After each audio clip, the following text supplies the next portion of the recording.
Liberty Acquisitions 825, Blue Water Broadcasting, its management, staff, or any advertisers.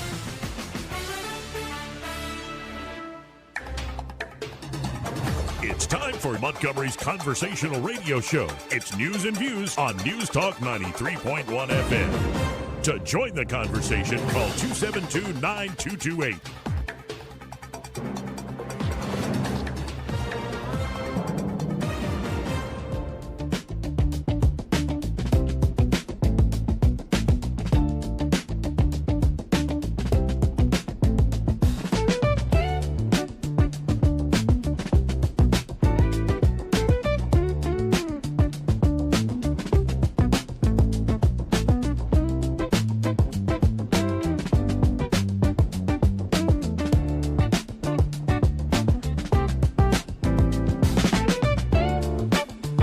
Joey Clark.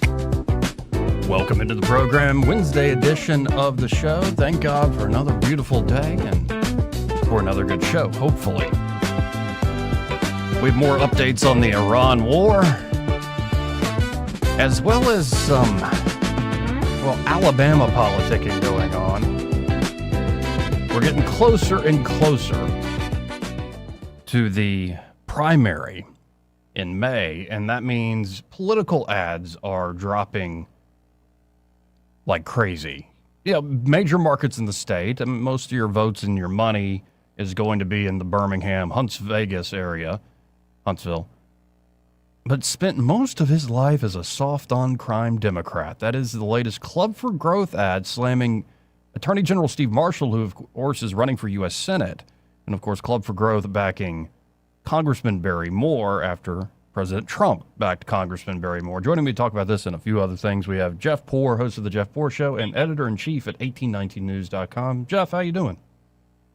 Doing well. Thanks for having me on.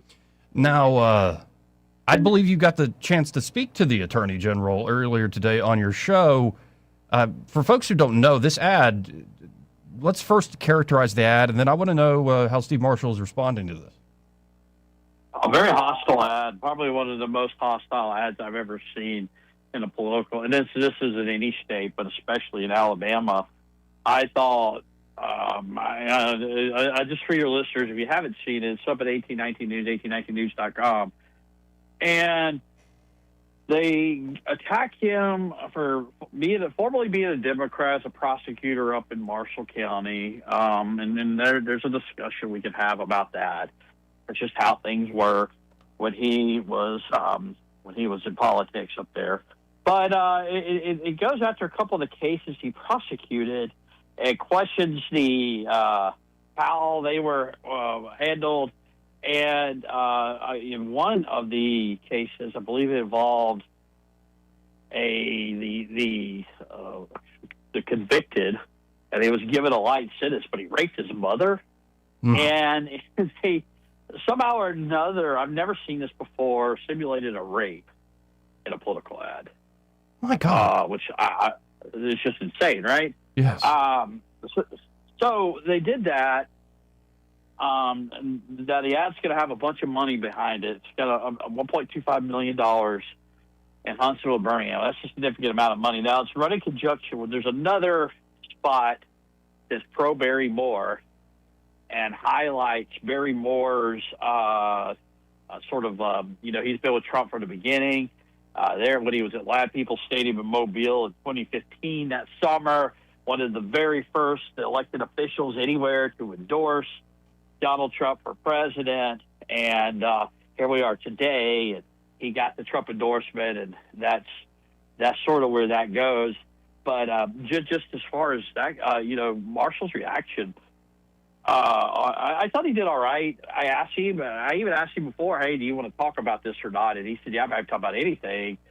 And essentially, I will address the specifics at a later time. I guess they got to get kind of everything figured out and researched or whatever. But the part of it that was interesting, he says, well, I think it's a sign that we're winning, that we look strong, that they feel the need to come in here, spend $1 million attacking me. Why would you do that if you thought you had this in hand, if you're supporting Barry Moore? Yeah, and the game that's out a little bit, say it ends up being a runoff with Barrymore and Steve Marshall, do you think it's like a slam dunk because of the Trump endorsement? Barry gets this, or does a runoff, especially in that short time frame, actually become a bit of a jump ball? A bit of a jump ball. I think it's definitely a runoff. But, runoffs are hard. Who shows up to vote? It's turnout. It is, these 30-day sprints to the runoff in a low turnout election. You would still have to think that Barrymore was a favorite in that head-to-head. But as far as, like, Steve Marshall, if he should get into runoff and not Jared Hudson, you couldn't count him out. You'd have to take it seriously. Well, I think that's a classy response from Steve Marshall himself in the Marshall campaign to say, well, there's a reason we're being attacked because we're doing so well. And you mentioned on your show earlier today when I was on that y'all have some polling coming out. Anything you would like to tease? Any insights you'd like to tease here right now? Yeah, I'm just going to give you the bottom line for your listeners. It's essentially a 5-point race with Barrymore. See, pull it up real quick and make sure I give you the right numbers. Barrymore at 31, Marshall at 26, Jared Hudson at 13, and then another one of the crosstabs. They asked this question of the respondents, are you aware of the Trump endorsement? And only about a third were aware that Trump had endorsed Barrymore. The other 69% was unaware. So part of the strategy for the Moore team has got to be, hey, we're the Trump guy, we're the Trump guy, we're the Trump guy. And there's a little bit of that in that Club for Growth presentation that they're trying to push.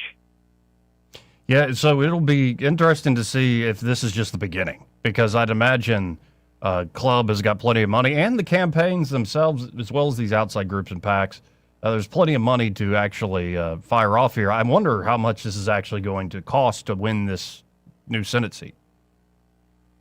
I don't think it's going to cost as much as Senate seats in the past might have cost. Certainly not more than 2017. Everything was spent there. And there's such a high number of undecideds, but the problem with these election cycles, there's other seats or there's other priorities within the context of, even Republican primaries. So you have all these other states fighting for that dollar. And this may not be the most expensive for that reason. There's just so much going on across the country in this election midterm. Now, shifting to another thing, and sorry to repeat what we talked about this morning, but I think it's worth repeating here at this time in this audience. Wes Allen came out with a statement yesterday, on Tuesday, saying, quote, when John Wall chose to enter an Islamic center to celebrate the Muslim holiday of Ramadan earlier this month, he showed us that he does not share the same values as the majority of Alabamians. He can't spin this. There's no excuse for participating in the celebration of Islamic Ramadan. There's no excuse to go to a place that operates a mosque and a school to indoctrinate children in Islam. Even if you're invited to do so, you will never find me in an Islamic center or a mosque, Allen went on to say. I am a committed Christian. I want no part in Islam, and the vast majority of Republicans in this state and across the country agree with me. John Wall said in response to y'all there at 1819 News yesterday, once again, Wes Allen's campaign is resorting to false and misleading attacks in a desperate attempt to score cheap political points. I did not participate in any Ramadan celebration. The accusation is nothing more than a political hit job designed to mislead voters. There were many Christian pastors, elected officials, and candidates in attendance at this event. Twisting this into an attack on my faith shows exactly what is wrong with politics today, Wall says. There are far too many lies, intentional distortions, and a willingness to mislead voters rather than stand on the truth. America and Alabama deserve better. And he goes on and says much more, as a committed Christian, I never hesitate to share the gospel of Jesus Christ anywhere with anyone. Scripture calls us to be the light of the world and the salt of the earth. That means showing up, engaging with others, and boldly sharing the hope of Christ with those who don't know him. And y'all can read the full response. It's a trending article at 1819news.com. But dadgum, this, I don't know. I said it this morning, and I believe it. This reeks of desperation by the Allen campaign. Well, a couple of things there. And then I like John Wall's response. I thought it needed to be about half of that length, though. It was a little wordy. But what I told him, like, look, man, like this looks like a desperate campaign tactic to me. I mean, Joey, it's like you and I were talking this morning, and winning campaigns don't resort to these sort of tactics. This is a trick play. This is sort of a Hail Mary, it looks like. Let's smear our opponent of having celebrated Ramadan. Does anybody think John Nehemiah Wall is celebrating Ramadan? Okay, well, here we are, and we need something. Wes Allen's campaign, it's been not great. He rocketed out front when he announced. He was sort of the name ID guy. He was 15-20%. But since rolling out his campaign a year and a half ago, he has been at that same point. He has not moved. He has not budged. He is at 15-20%. What's going on here? And you look at some of the polling over time, early on. I mean, we saw A.J. McCarron run, and he skyrocketed out in front of everybody. That he withdrew. There's just been such a high number of undecideds in that race. But furthermore, I'd just say this about it. Wall gets the Trump endorsement. Those undecideds start breaking his way. And Wes Allen hasn't been able to woo anything. He's hit a ceiling, and I don't know how much more beyond the ceiling he can go. Now, I still think he can make a runoff. It's a crowded field. You got Rick Pate, who will be a formidable challenge. Yes. You have some other candidates in there. I think they could, maybe not Nicole Wadsworth. We'll see if she's can turn that around. Doctor. If it goes into a runoff, and then it's Wes Allen and John Wall, Wes Allen really isn't spending a lot of his money right now. Maybe he's playing for that runoff, but just to keep things within reach, he's throwing some of these gimmick plays. But I just don't think it's been a campaign that's built on a solid foundation for growth. I think it's a 15-20%, maybe 25% at best campaign. Now, I got to shift to Governor real quick. Talked to Tuberville this week here in this program, and I mean, he seems very confident about his vision for the state and how things are going. But I believe I saw, is it Ken McFeeters, who's doing a legal challenge about his residency? Is there any, like, Hail Mary pass sort of a chance that Tuberville's campaign could be tripped up by this sort of thing?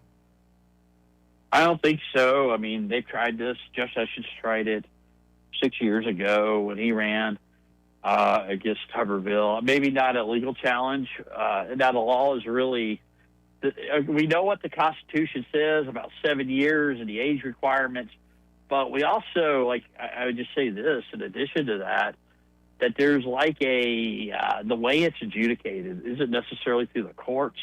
I think it has to be done through the state legislature. The state legislature panels a commission, and a commission considers they take it out of the court's hands. How does, and the idea here was, in case your listeners don't know, it's a relic of Reconstruction and carpetbaggers.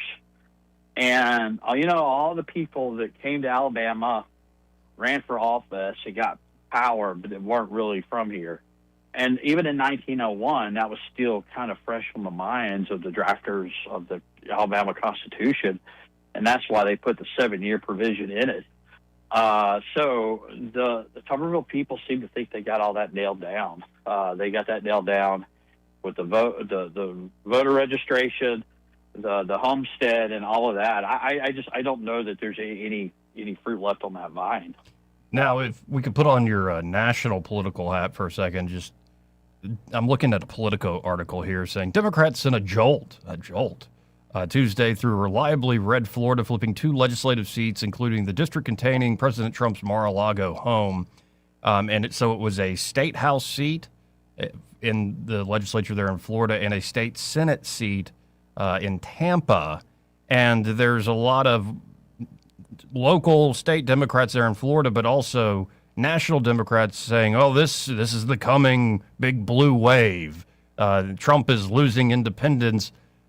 I mean, what do you think? Do you think Trump has actually lost that much, especially with this war? Just paint a picture. I do think it's going to be a big Democrat. I don't know about a wave. I think Democrats will be successful in November. It's how it always is. It's wishful thinking to think it's going to ever change. Every now and then you'll have something like a 9/11 event that makes it different, like it was in 2002, but that's an anomaly. Like I said, I think I don't know these are necessarily bellwethers, but they also told us Maryland lands winning and Madison was a bellwether for 2024 and how'd that work out. A lot of the politics is local. And these aren't, necessarily right-wing red meat places, Tampa and Palm Beach. But to me, we need to brace ourselves. And I think if you're Republicans, if you're NRSC or NRCC types in D.C., it's damage control. You need to get accustomed to this. That Democrats are probably going to have a good night in November, and it's just a natural flow of things because there's so much animosity built against that. Donald Trump, number one, and number two, it's just that Republican voters, even you're upset about Iran or gas prices or whatever, it's not that you're going to go out and vote for Democrats. You're just going to stay home. Yeah. And I think I'm bracing myself for it. It's disappointing, and I just hope it isn't a massive wave. But in fact, I think there are a lot of independents who always lean towards, I like a split Congress.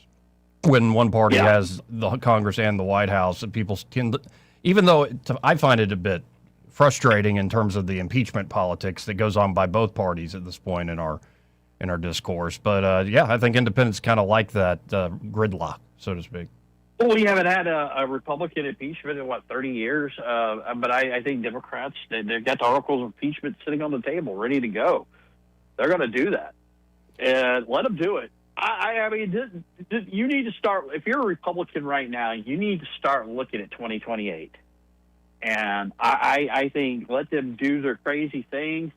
We just got to weather the storm. And then when they try to pick a nominee in 2028, there's going to be this surge or this lurch to the crazy left, and they have to recover from that in the general election. Is that possible? Well, and on that real quick, I'd imagine both Rubio and Vance, for different reasons, are holding their breath over what happens, the final outcome of this war with Iran.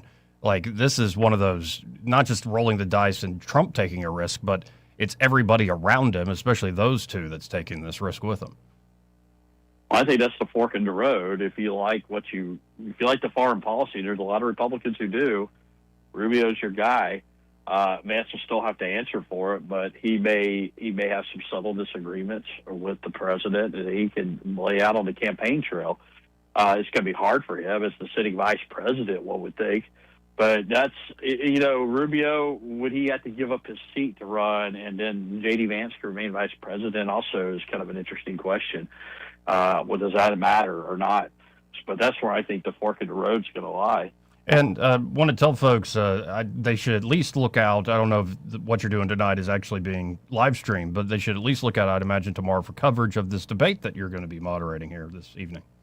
Oh, yeah, about to head to Tuscaloosa once I wrap up this. But the college Republicans, University of Alabama, have asked an Auburn graduate to come and moderate their lieutenant gubernatorial forum. 4 of the 5, I'll let you guess which one is not attending, but 4 of the 5 will be there. So we'll talk about why the lieutenant governor's office, often overlooked, is relevant. Here. Well, I appreciate it as always, that, and War Eagle to that. And if folks want to check out what you're up to, how can they do so? X.com/Jeff_Poor and always 1819news.com. Thanks, Jeff. Talk again soon. Thanks. Again, Jeff Poor, host of the Jeff Poor Show and editor-in-chief there at 1819news.com. We've got to hit a break, but first, this part of the program brought to you by Montgomery Men's Health. And they're at Montgomery Men's Health. They're ready to help you fellas out. Gentlemen, if you are feeling like, just not like yourself, you don't really feel like a man, in fact. You're feeling wiped out when you wake up. That waistline's getting bigger. You have no confidence at work anymore. It's a job you've done for 20 years, 30 years, and now all of a sudden you don't even know what you're capable of. Like, you're always second-guessing yourself. Like, what is going on with me? And perhaps your bedroom confidence is also slipping. And by the way, if you feel it, she does. She notices. She might be nice about it. But you don't want to feel this way, whether in those intimate moments or throughout life. And so just know you're not the only guy. You're not the only man going through something like this. For a lot of guys, whether it's low testosterone or ED, just low performance in general, well, Montgomery Men's Health can help you out. They've helped out hundreds, if not thousands of men over the last several years here in the Montgomery and surrounding areas. Montgomery Men's Health is, of course, powered by a group now called Men's Pro, really great group. You can look them up online. And they do in-person care, so it's not these fly-by-nights or just quick chat bot online pill dispensaries. Instead, you can go in person, get labs done quickly, and with their urology-backed medicine, they can create a customized treatment plan just for you, depending on what your issues are and where you are in life. And, we often point out that guys in their 50s and 60s start noticing a lot of these problems we just described, but it could be happening to you in your 20s and 30s. So if you're feeling like crap, just to put it bluntly, get to Montgomery Men's Health and you can feel decades younger, or you can just actually feel like a 25-year-old, feel like a 30-year-old again. So check them out today. You can make an appointment by calling them direct at 440-3663. That's 440-3663. Or you can book online in under 30 seconds at MontgomeryMen'sHealth.com. That's Montgomery Men's Health for every man and every season of life. He may not know whether he's coming or going, but whether you're going to work or coming home, Greg Budell is there. Mornings, 6 till 9, and afternoons, 3 till 6. Only on News Talk 93.1 FM, WACV. Hi, I'm Carl Schmidt, naturopath and owner of the Herb Shop Wellness Center at 8161 Vaughan Road. With over 30 years experience in natural wellness, I've seen countless health fads come and go. A few years ago, we added a patented technology that actually activates your stem cells. It reverses the aging process at the cellular level. However, you do need proper hydration and targeted nutrition. At the Herb Shop, our advanced scanning and testing technology allows us to accurately assess your nutritional needs and get a customized plan for you. Come in today and see what the Herb Shop can do for you. When your tax refund comes, put it on the floor and walk on it. Revitalize the look and feel of your home with new floors from Prattville Carpet. With faster and better service than the big box stores and luxury vinyl planks starting as low as $4.99 per square foot. You'll enjoy that tax refund turned flooring every single day. Hi, I'm Ray Bowles from Prattville Carpet. If you're looking for waterproof carpet, hardwood, laminate, vinyl plank, or ceramic tile, call us today for your free measurement. Dial 285-8117 or visit PrattvilleCarpet.com. Prattville Carpet, we're more than just carpet. I was in foot pain for 20 years, trying to give it relief, buying all these different insoles. Drugstore insoles, custom insoles. I spent thousands of dollars. I bought all these products, and not a single one worked. I really, truly needed to have relief in my feet. And the Good Feet arch supports were what gave me the relief I needed. For over 20 years, we've been helping people like Teresa actually live the life they love without their feet getting in the way. They wanted to make sure that I got something that my feet felt good in, not somebody else's feet. I love the fact that I can wear these arch supports in all my shoes. I have boots, I have cowboy boots, I have running shoes, I have walking shoes, I have flat shoes, I have heels. It makes me so happy. If you ask my husband, he will crack up because there is no store I would rather go in than a shoe store. I'm Teresa, and that's my Good Feet story. See what we can do for you with a free personalized arch support fitting at the Good Feet store. We're located at 7341 East Chase Parkway in the shops at East Chase. Now hiring. Hey there, I'm Kim Williams with Alabama Home Mortgage. Our partnership with Blue Water Broadcasting has reached thousands of listeners in the River region. People listen, people call. Now there's mortgage savings for us all. Did you know that radio is the #1 reach platform in all of media? It's true. Call us to find out how to put radio's #1 reach to work for your business. Blue Water Broadcasting. Local folks helping local business. Live, local talk. The River Region's most trusted voice for news and opinion. News Talk 93.1 FM, WACV.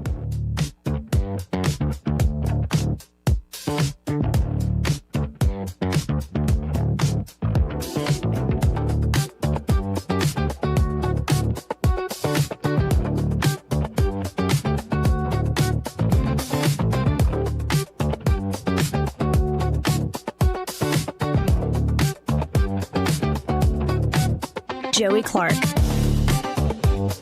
Welcome back. I'm your host, Joey Clark, and let's get into the Iran thing real quick.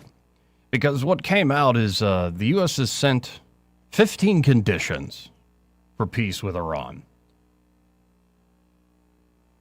President Trump claimed yesterday that he's talking to the right people in Iran right now, adding that the Islamic Republic wants to make a deal so badly.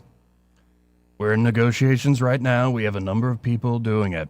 Trump told reporters in the Oval Office, referring to his negotiators Jared Kushner and Steve Witkoff, along with Secretary of State Marco Rubio and Vice President J.D. Vance, both presidential hopefuls in 2028. But despite the talk of diplomacy, the Pentagon is expecting thousands of troops from the elite 82nd Airborne Division to the Middle East. Now, it's not clear how those troops will be used, but they're being sent nonetheless. Israel's Channel 12 News reported yesterday that the Trump administration has conveyed 15 conditions to Iran as its terms for ending the current war.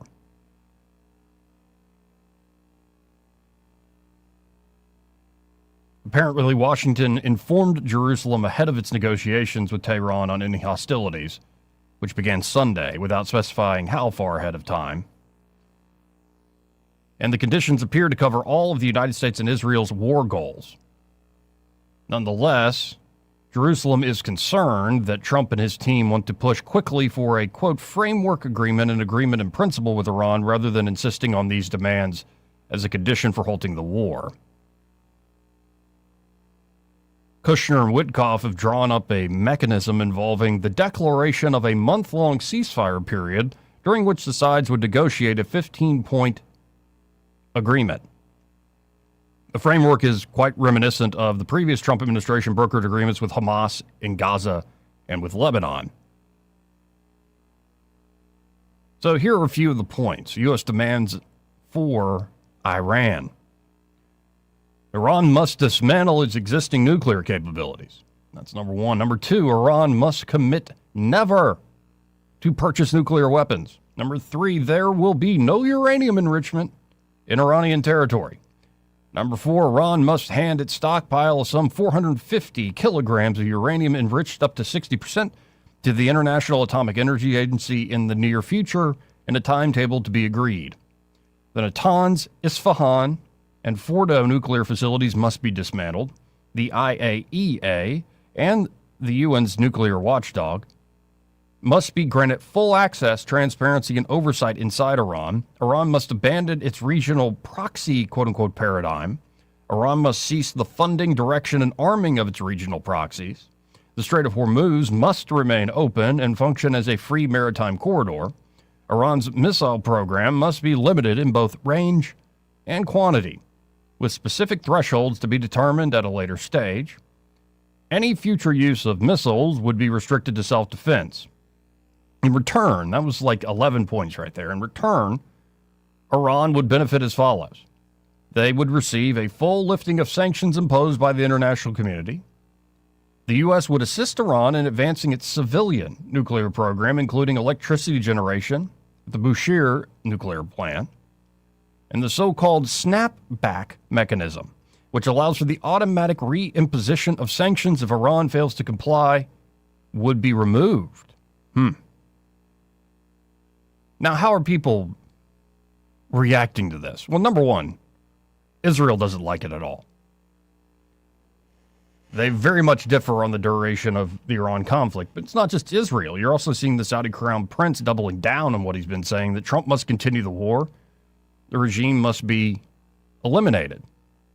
So before I get into Israel and the Saudi crown prince and the Israel-Saudi interest in this, Iranian state media says they've just outright rejected the offer of ceasefire. Calls peace talks just not logical. Not logical at all. Saying Iran would reject a U.S. ceasefire offer and has laid out its own list of conditions for ending the war. Again, this is from state media in the Islamic Republic. Came out this morning. State broadcaster Press TV, citing a senior political security official with knowledge of the details of the proposal, reported that Iran's 5-point counteroffer would give Tehran control over the Strait of Hormuz.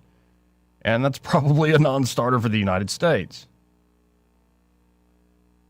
Here's Iran's complete list of conditions, according to Press TV. Now, could this be that the people actually in charge talking to the Trump team aren't the ones doing the press for the Iranian regime?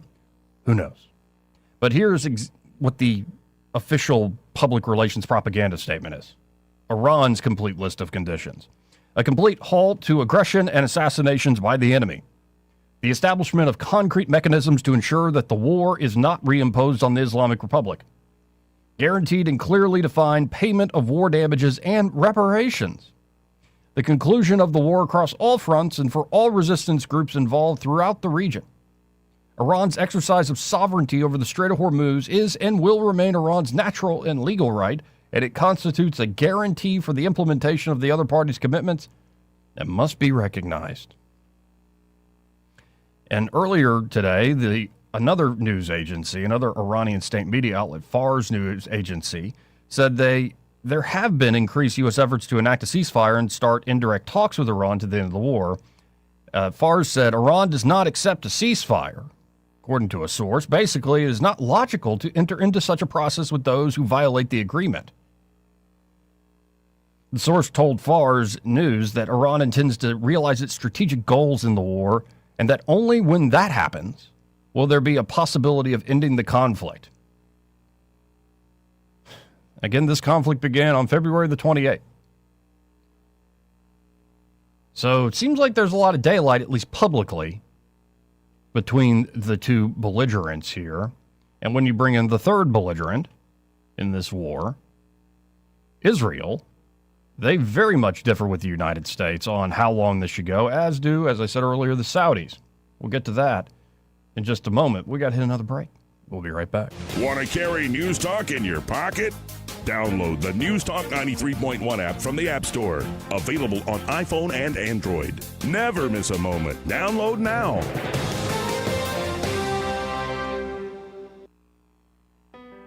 You can't control interest rates. You can't control housing inventory. And you definitely can't control what the national news decides to panic about this week. But here's what you can control. You control your timing. You decide when it's the right time to buy, when it makes sense to refinance, and when to tap into your equity to renovate, invest, or consolidate debt and free up monthly cash flow. Real estate decisions aren't one size fits all, and they shouldn't be driven by headlines or social media noise. They should be based on your goals, your finances, and your life. The smartest moves happen when you focus on what you can control and work with someone who helps you see the full picture. Give us a call at Alabama Home Mortgage today at 334-567-4223 or visit us online at myalabamahomemortgage.com. That's Alabama Home Mortgage, because there is a difference in mortgage companies. NMLS 1586368, Equal Housing Lender. The employees of Adams Drugs would like to thank you for trusting us with your health care in 2025. We look forward to serving you and your family in 2026. You will continue to enjoy the same services such as immunizations, compounding, medication therapy management, delivery service, and wellness clinics, to name a few. Looking for that perfect gift for a loved one? Visit our Emily B. gift shop and find everything from Tyler candles to scout bags. Gift wrapping is available. If you have not visited Adams Drugs and experienced the award-winning customer service, we ask you to consider us for your prescription care in 2026. We have 12 convenient locations to serve you in the River Region. 8 in Montgomery, 1 in Wetumpka, Prattville, Millbrook, and Pine Level, Marbury. Please find us at adamsdrugs.net for the location that is nearest to you. Adams Drugs is your local, independently owned Health Mart pharmacy. Health Mart, taking the time to listen and care. Finding great candidates to hire can be like, well, trying to find a needle in a haystack, but not with ZipRecruiter. Its powerful technology actively finds and invites qualified candidates to apply to your job. So while other companies might deliver a lot of hay, ZipRecruiter finds you the needle in the haystack. See why 4 out of 5 employers who post a job on ZipRecruiter get a quality candidate within the first day. Try ZipRecruiter for free at ZipRecruiter.com/free. That's ZipRecruiter.com/free. ZipRecruiter. For too long, Alabama's statewide news companies have shamed us for our conservative Christian values. Alabama deserves a news company that cherishes our culture, a company that isn't bought and paid for by the powers that be. 1819 News is that company. Run by Alabamians for Alabamians, 1819 News celebrates what is good and beautiful about our state, while exposing those who work against our values in secret. Just go to 1819news.com to learn more. Subscribe to our newsletter. That's 1819news.com. With the Wall Street Business Report, I'm Rich Thomason. Wall Street appears cautiously optimistic, and oil prices have tumbled roughly 6% over the possibility of a de-escalation of the Iran war and talks between the U.S. and Iran. Brent crude fell more than $6.25 per barrel to $93.97. Benchmark U.S. crude gave back $5.63 early today to $86.72 a barrel. The Trump administration has offered a 15-point ceasefire plan to Iran. The president says Tehran is anxious for a deal. Shares of Facebook parent Meta are rising after a New Mexico jury determined the company knowingly harmed children's mental health and concealed what it knew about child sexual exploitation on its social media platforms. Jurors ordered Meta to pay a $375 million penalty. It's less than one-fifth of what prosecutors sought. For the Wall Street Business Report, I'm Rich Thomason. The Rich Thomas Weather Network is brought to you by Earnest Financial. If you're tired of losing your money in the stock market, call David Earnest, 334-279-7431. Earnest Financial, LLC. Rich Thomas Weather. Well, hi, everybody. Temperatures seasonably cool today, but not bad. I think we'll only make the lower 70s for a high and down to about 54 for an overnight low temperature tonight. A sun cloud mix today, partly cloudy tonight, then back to the low to mid 80s by tomorrow and Friday. Lots of late week sunshine, followed by another temperature setback over the weekend as highs fall back to the 70s, probably lower 70s. From the Blue Water Weather Center, this is Rich Thomas. Feeling the pressure of high credit card rates? ASE Credit Union has you covered with a low 1.99% APR on balance transfers. Move your balances in March or April and lock in that 1.99% rate through your October statement. Visit ASE Credit Union today. Federally insured by NCUA. Terms and conditions apply. The River Region's News Talk Station. News Talk 93.1. WACV. News Talk 93.1.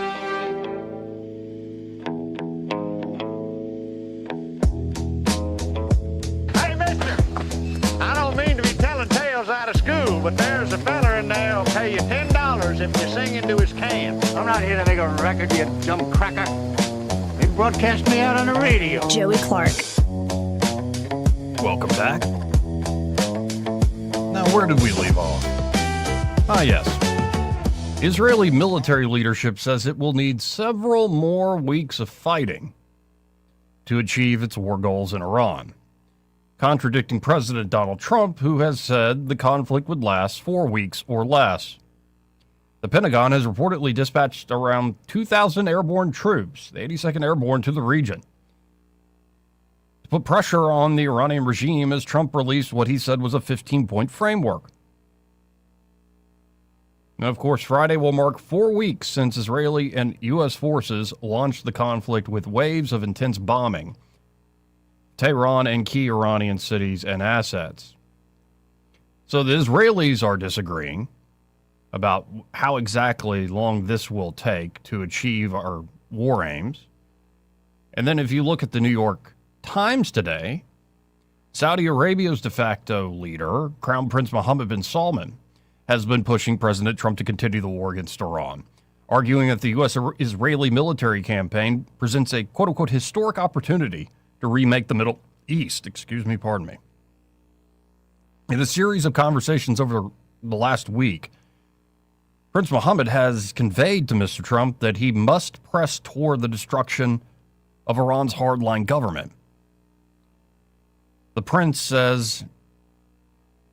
argues that Iran poses a long-term threat to the Gulf that can only be eliminated by getting rid of the government. Prime Minister Benjamin Netanyahu of Israel also views Iran as a long-term threat, but analysts say Israeli officials would probably view a failed Iranian state that is too caught up in internal turmoil to menace Israel as a win, while Saudi views a failed state in Iran as a grave and direct security threat. But senior officials in both the Saudi and American governments worry that if the conflict drags on, Iran could deliver ever more punishing attacks on Saudi oil installations, and the United States could be stuck in yet another endless war.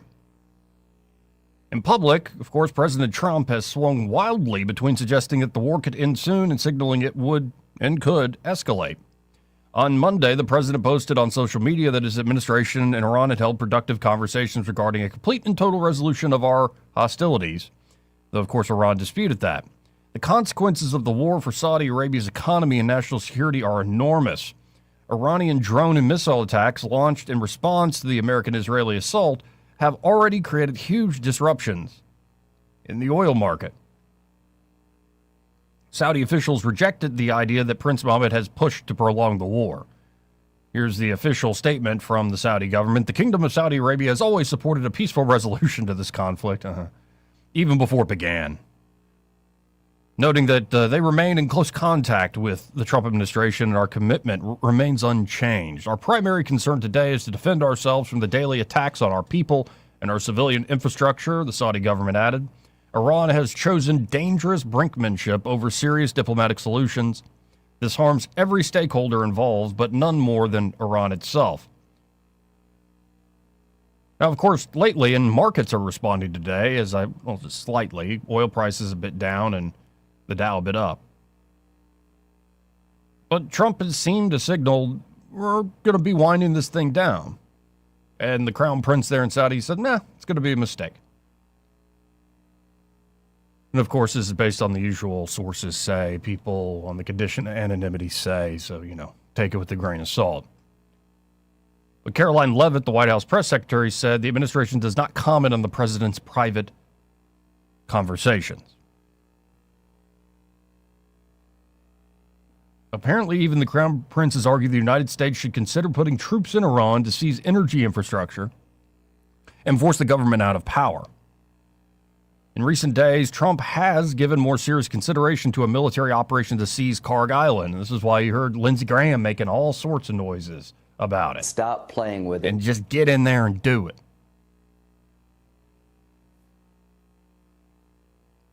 The Saudis' view of the war are shaped by economic factors as much as political ones. Since the war began, Iran's retaliatory attacks have largely choked off the Strait of Hormuz.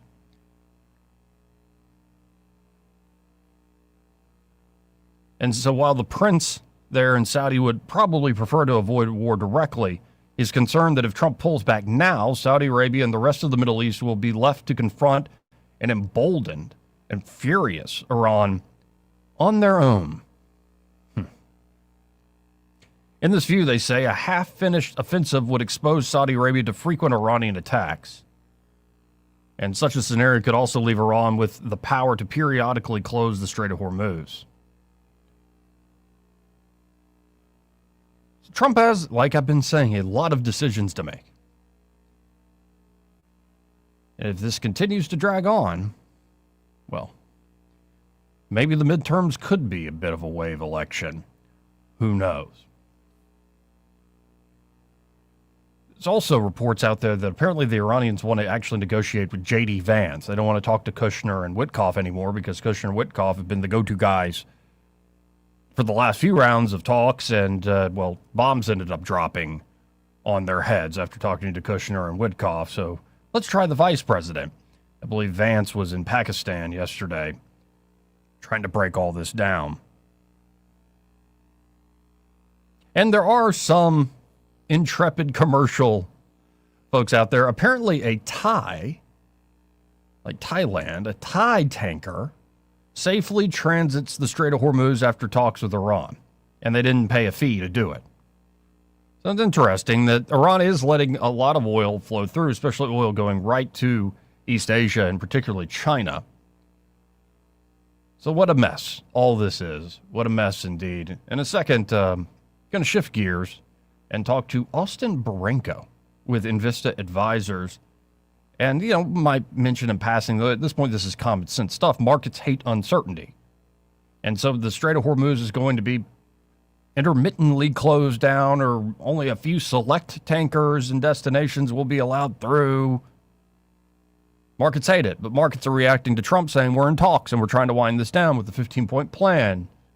So it looks like markets are more essentially flat, a little bit up today, with oil coming back down a little bit.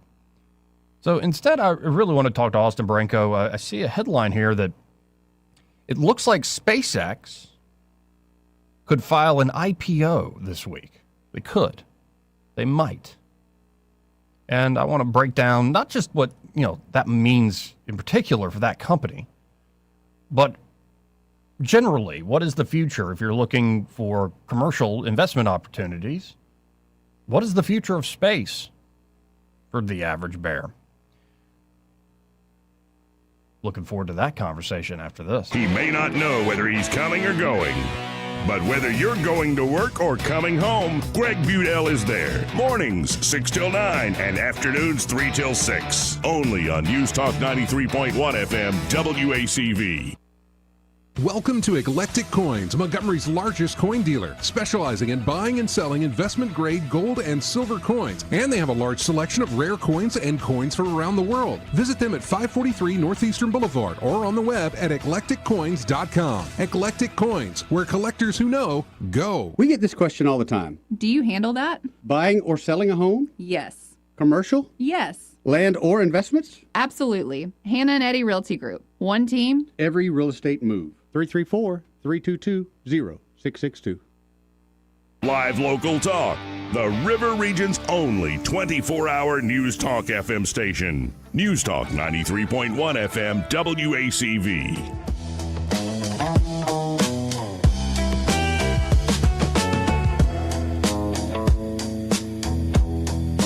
Joey Clark. Welcome back. Let's go right to the phones and talk to Austin Branco with Invista Advisors. Austin, good to talk to you, man. How you doing? Yeah, good to hear you again, Joe. I'm having a great day. How are you? I'm very good. Better than I deserve. Another beautiful day. And lately I've just been looking at the trees and I don't know. I don't know what's right or wrong with me, but I'm like, man, all this, what? God's beautiful creation, ain't it?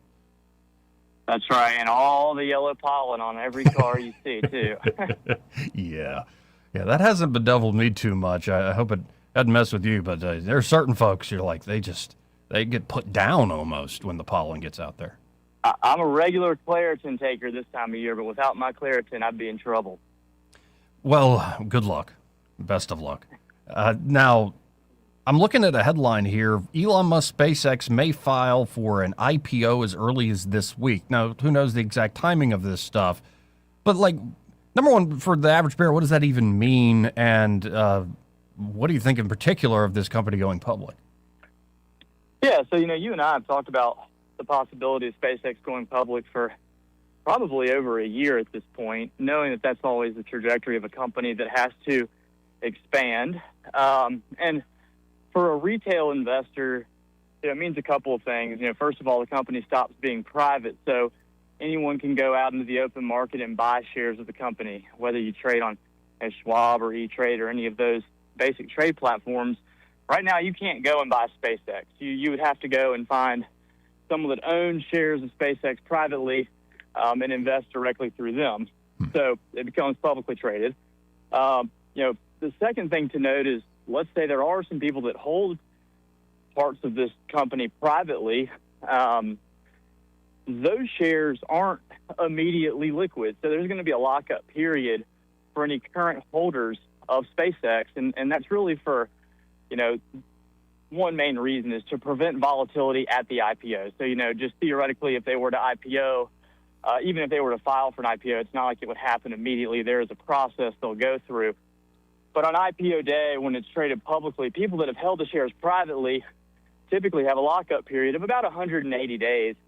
And that's so that you don't have a huge fleeing, from the stock, which is going to, devalue the price of the stock and create uncertainty for the company.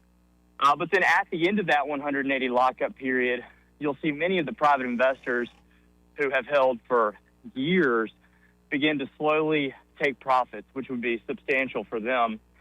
And then probably the other thing you want to look at is, the valuation. The valuation right now is private. So, you'll have independent auditors go in and put a value on SpaceX. And you and I have talked over the last year. It's gone from 400 billion to 800 billion, and now we're talking about potentially a valuation of somewhere between $1.5 and $2 trillion, which is massive.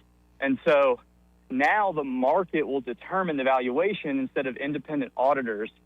And, that's going to be determined by retail investors like you or I that go and buy and sell at a bid and ask price. And so it'll be the first time really that the open market will determine the value of this company. And I would say to people that are interested in owning this, the first 1 to 2 months are going to be extremely volatile, and there's a high degree of certainty that you may buy at an elevated price. Typically, when an IPO happens, people rush to the door to get it. Price goes up really quickly, and then everyone, that is a more sophisticated investor either holds off or sells into that buying frenzy. The next 3 to 6 months are where you're going to begin to see price stabilization. After you get 2 quarterly reports, or we get to the end of the year and you get an annual report done by CFAs from all the major names, JP Morgan, Goldman Sachs, Citibank, these types of groups, there will be a consensus on the value of the company. And that's really when it's a little bit more appropriate to buy as a retail investor. So those are kind of the things to look out for. I do expect an IPO. I've been expecting one for, like I said, probably over a year. I would be very surprised if it happens within the week. But if it does, that's really exciting news for everyone that holds it privately right now. Well, and I know my next question could be a much longer conversation, but would you just think about like the commercialization of how we're going to commercialize and exploit space, and like whether in low Earth orbit with the satellites, and you're already seeing it with all sorts of companies, but the prospect of AI going that way. We played Jared Isaacman talking about the moon base and building stuff up there, and of course this is a long-term window I'm thinking about, but seems like this is not just sci-fi anymore. This is actual real money being put in this direction to invest in this stuff and try to make these things happen. Definitely, and I think the discussion around a build-out of infrastructure in space is eventually going to boil down to the available resources on Earth to create that infrastructure. And so I think you will begin to see a focus on resources, which nationalities own the rights to the resources. And, I don't want to get so far and say there will be a battle for resources, but it is going to be kind of the next market that's created or highlighted is the resource market used to build out space infrastructure. So that's an area that we're keeping an eye on at Invested Advisors and really trying to figure out where that puck is headed so we can skate towards it. And let's tell folks about Invested Advisors real quick before I let you go. Yeah, so we're a registered investment advisory based out in East Montgomery across from Wind Lake. So we handle everything in the realm of finance, whether it's planning for retirement or setting up company 401ks and benefits plans, putting kids through college, helping with major purchases, like buying a business, selling a business, and things of that nature. So if you've got any financial needs and you don't have a professional that is working on your behalf, we'd love the opportunity to sit down with you and build you a plan. And folks, you can always learn more at vistaadvisors.com or just start the conversation direct at 387-0094. And when you call them up at 387-0094, be sure to tell them you heard Austin Branco on the radio with Joey Clark. And as always, great to hear from you, man, and talk again soon. Yeah, thanks, Joey. Have a great day. Again, folks, that's Austin Branco with Invested Advisors. The opinions voiced in this material are for general information only and are not intended to provide specific advice or recommendations for any individual. All performance referenced is historical and is no guarantee of future results. All indices are unmanaged and may not be invested into directly. The opinions expressed in this material do not necessarily reflect the views of LPL Financial. Securities offered through LPL Financial, member FINRA SIPC. Investment advice is offered through Invista Advisors, registered investment advisor and separate entity from LPL Financial. Well, that's a mouthful. Now, joining us, I believe, after our top of the hour break here, we should have City Councilman Andrew Szymanski. Looking forward to that discussion, our monthly visit with Councilor Szymanski. Y'all stay tuned. More after this. Broadcasting from the Riverside Chevrolet Master Control Center, this is WACV Cusana, News Talk 93.1 FM. When it's Chevy, it's Riverside. With SRN News, I'm Bob Agnew in Washington. House Speaker Mike Johnson says that supplemental funding for the Pentagon due to strikes in Iran would probably be part of a second Republican-only reconciliation bill. He also says he's glad that the Senate appears to be moving forward on such measure. According to a new poll, a majority of Americans say they're not happy with the direction the U.S. is going in Iran. They say the conflict has now lasted longer than they wish it did and also fear that it's going to continue to impact gasoline prices. Iran has received an American plan to pause the war in the Middle East, sent even as Washington deploys paratroopers and more Marines to the region. Pakistan sent along the 15-point plan, but so far there's been no positive response from Iran. And lower oil prices mean higher stock prices right now on Wall Street. The Dow is up 331 points. This is SRN News. Hey, I'm Kirk Cameron. Is health insurance eating up your budget for 2026? If you're looking for ways to better steward your finances, consider this: Christian Healthcare Ministries. It's a health insurance alternative at half the cost. Join CHM today by visiting chministries.org/wellness. While insurance companies tell you when to join, what to pay, and where to go, CHM is different. As a ministry, CHM allows you to share the burden of medical bills with other Christians. You can enroll, switch programs, or leave at any time. Christian Healthcare Ministries. It's a world of difference. CHM has 4 flexible programs. You can pick any certified doctor, surgeon, or hospital that you want for eligible care. So make the switch. Take your paycheck back from health insurance this year. Join CHM today by visiting chministries.org/wellness. That's chministries.org/wellness. Rich Thomas weather brought to you by M&M Outdoors. Book your stay today at MNMCampground.com for relaxation at its best. It's easy to find and hard to leave. M&M Outdoors, your home away from home. Rich Thomas weather. Well, hi, everybody. Temperatures seasonably cool today, but not bad. I think we'll only make the lower 70s for a high and down to about 54 for an overnight low temperature tonight. A sun and cloud mix today, partly cloudy tonight, then back to the low to mid 80s by tomorrow and Friday. Lots of late week sunshine, followed by another temperature setback over the weekend as highs fall back to the 70s, probably lower 70s. From the Blue Water Weather Center, this is Rich Thomas. CB&S Bank, serving families and communities since 1906. Proud to be named 16th best performing bank nationally in their asset category by American Banker. Learn more at cbsbank.com. CB&S Bank, member FDIC, equal housing lender. From the Blue Water Broadcasting News Center, these are today's top stories. Montgomery police are investigating a Tuesday morning crash that critically injured a pedestrian. The accident happened around 4 a.m. in the area of West South Boulevard and Rosa L. Parks Avenue, where an adult male was hit by a vehicle. The unidentified man was taken to the hospital in critical condition. The driver of the vehicle remained at the scene.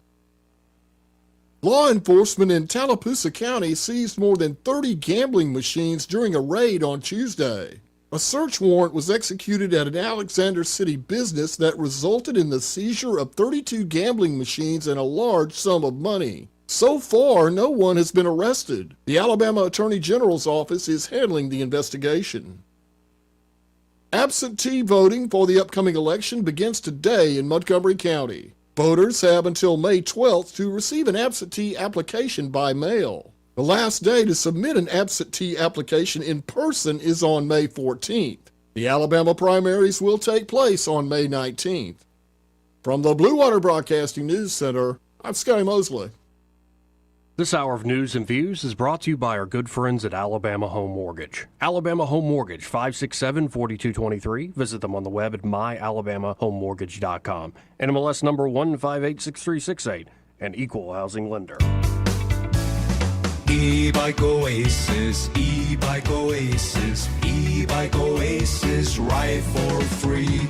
E-Bike Oasis, E-Bike Oasis, E-Bike Oasis, ride for free.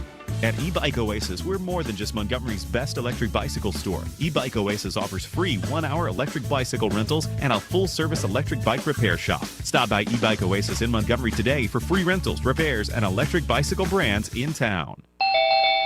Yes? Yeah, I'm Bill. You called about some breakers tripping? Oh, yes, Bill. My brother-in-law says you can do almost anything. That's me. Not much I hadn't seen. Do you really want someone who does almost anything in your electric box? Think about that, because each year thousands of home fires are caused by faulty wiring. That's why you want a professional, like the electricians at Crosby Electric. Bill, how's it going? Bill, ooh, are you okay? Oh, yeah, well, I didn't really need my eyebrows anyway. At Crosby Electric, all technicians undergo rigorous safety training, as well as background checks, drug testing, and continuing education. Bill, you think maybe I should call a real electrician? No, these little slip-ups happen. Everybody does it. Really? No, not really. When you need professional electric work, or you just like someone to assess your home for safety, call the experts at Crosby Electric, 272-2085, or visit us at crosbyelectric.com. The views and opinions of the following program are solely those of the host and other contributors. These do not necessarily represent those of Liberty Acquisitions 825, Blue Water Broadcasting, its management, staff, or any advertisers.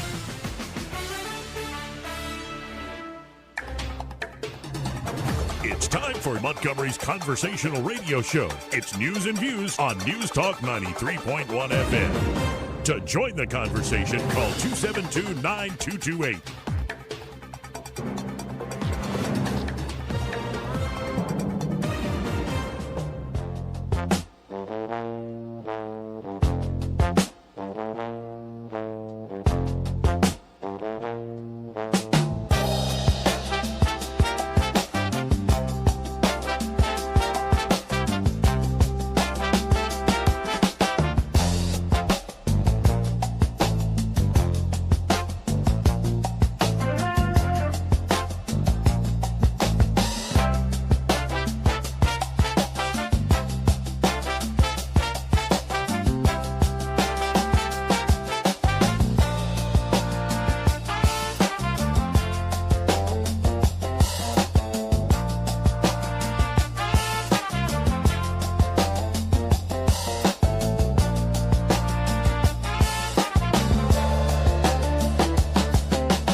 Joey Clark.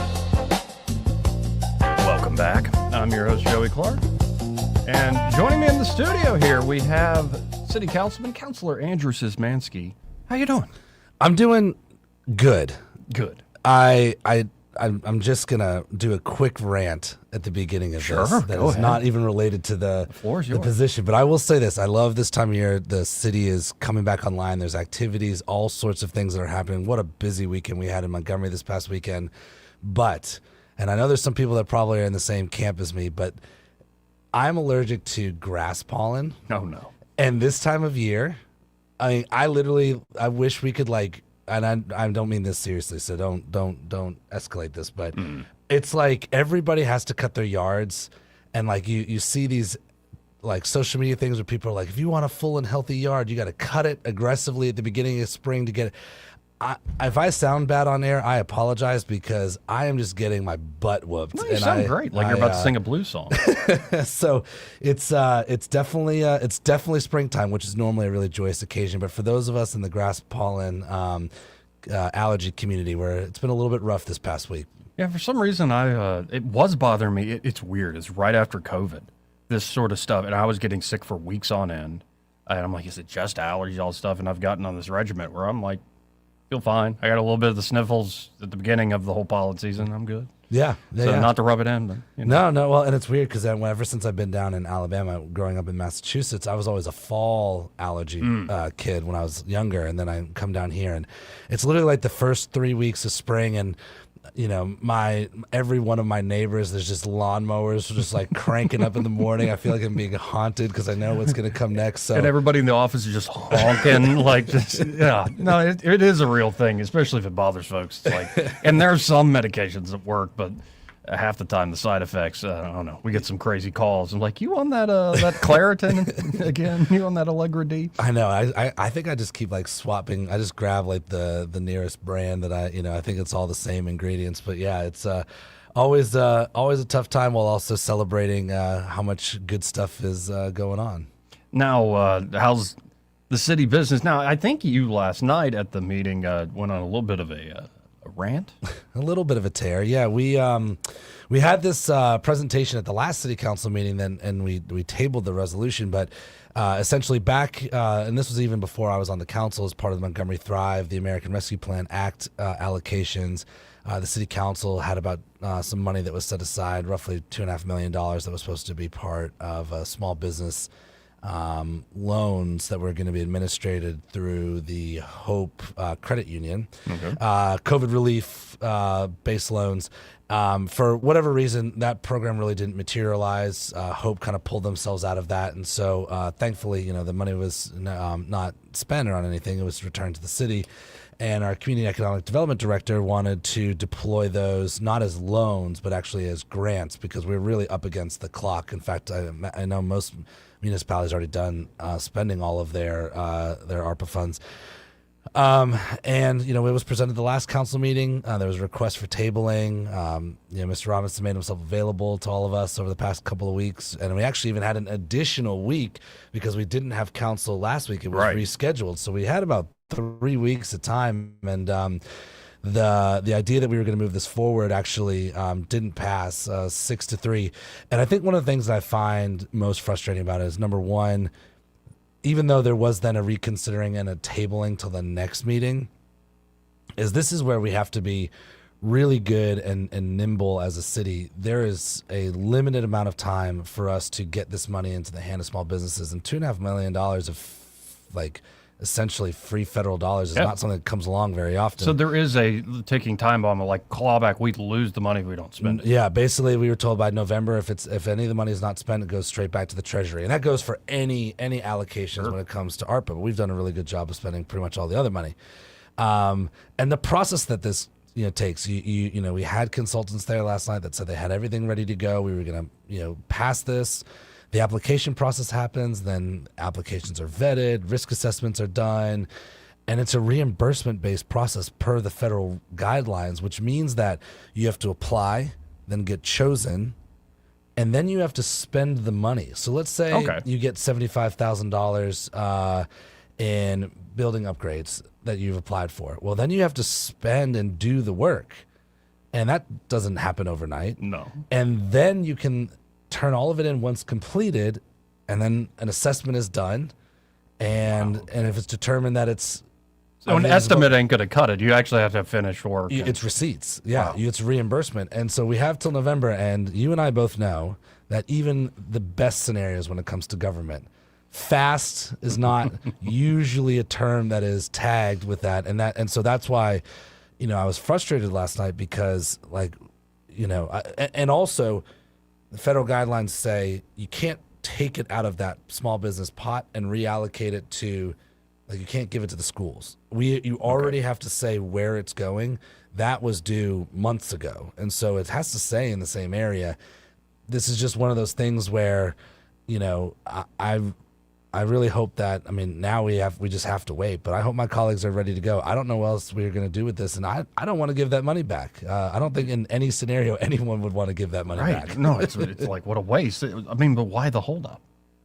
My guess is probably for more evaluation. And I think there's, I think that's one of the challenges about the position in general is that, Mr. Robinson made himself available. Frank's our economic community development director, and so I took him up on it. And I asked him the questions, and that's probably the best that we could get at. And truly, unless there's another purpose for this money, that another idea, but that wasn't presented either. And I know with the council president, Mr. Calhoun, kind of did a good job of reiterating what I had said, which was basically we got to go.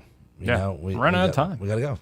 Now, I'm also seeing that the council, Montgomery City Council, is considering terminating a $1.4 million contract with Traffic Serve, Mm-hmm. and I was wondering, is like Traffic Serve even been doing anything around here? Yeah, and that was kind of the gist of it, as it was explained to us, is that we had moved forward on this Traffic Serve contract, and we have city council meetings and we have new business items. This was a new business item; it'll be decided at the next council meeting, so we could learn why and get the update. And as was explained to us, is that they just hadn't mobilized yet; they weren't ready to mobilize, and I don't know if that was. And we were gonna, we'll find out. This is the 2 weeks where we can ask the questions, and actually the. I don't know if he was the president of Traffic Serve, or a representative was there last night. I don't know if there was a timeline that was given that hadn't been met, but it looked like they just weren't deploying the way that we thought they were going to be deploying. And so we have the opportunities, and anytime we have contracts like this, any contract, whether it's municipal or not, has clawback opportunities, and we're just exercising that clawback because we want to see stuff like this on the ground. I think in general, and I know you and I have talked about it a little bit, is that I think there's opportunities we should be exploring to kind of lift the, processes that maybe our public safety officers or police officers don't have to respond to. And we also know that, because of, the numbers focused on, crime patrolling, just the sheer volume of 911 calls, it's sometimes if you're in a fender bender, you might be waiting a moment, waiting a while. And I know that the intent of this was to try and alleviate some of that.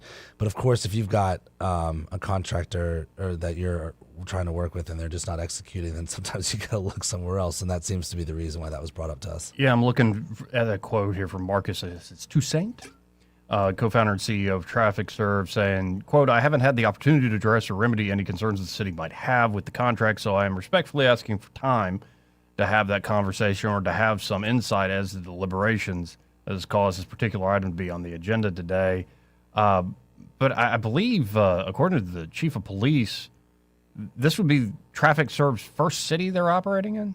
That was what it was, kind of explained to us, is that, we're have an outfit, and I don't know if there's others similar, but that was when it was first presented to us, was that we were going to be there first, and they had the deployment 5 vehicles or something like that were going to help with the traffic accident reporting, and they just haven't mobilized yet. And you're still in a stage where we haven't necessarily even, the money's not gone. We haven't spent the money. That's the understanding that I had, and that's why, again, when you have an item like this that's put onto our agenda, it comes up, we ask questions, and then if we need to, we'll take the time. So in the next couple of weeks, I'm going to get some of those questions answered, and it'll come back up now pretty quickly on the turnaround, because the next city council meeting is just a couple weeks away. So. Okay.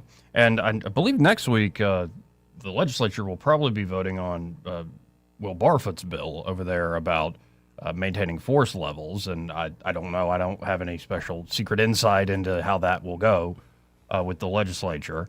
But I'm just wondering, how are we doing on just general force levels in the police department? Well, I mean, I was glad, obviously the reason, Senator Barfoot's bill is out there, and I'll tell you, I really did appreciate I reached out to him and we played a little bit of phone tag, but he called me and we had a nice, robust conversation about his intent behind the bill, which I very much appreciated him taking the time, because I said, look, let me get it from the source, because I'm starting to get some of these questions about this.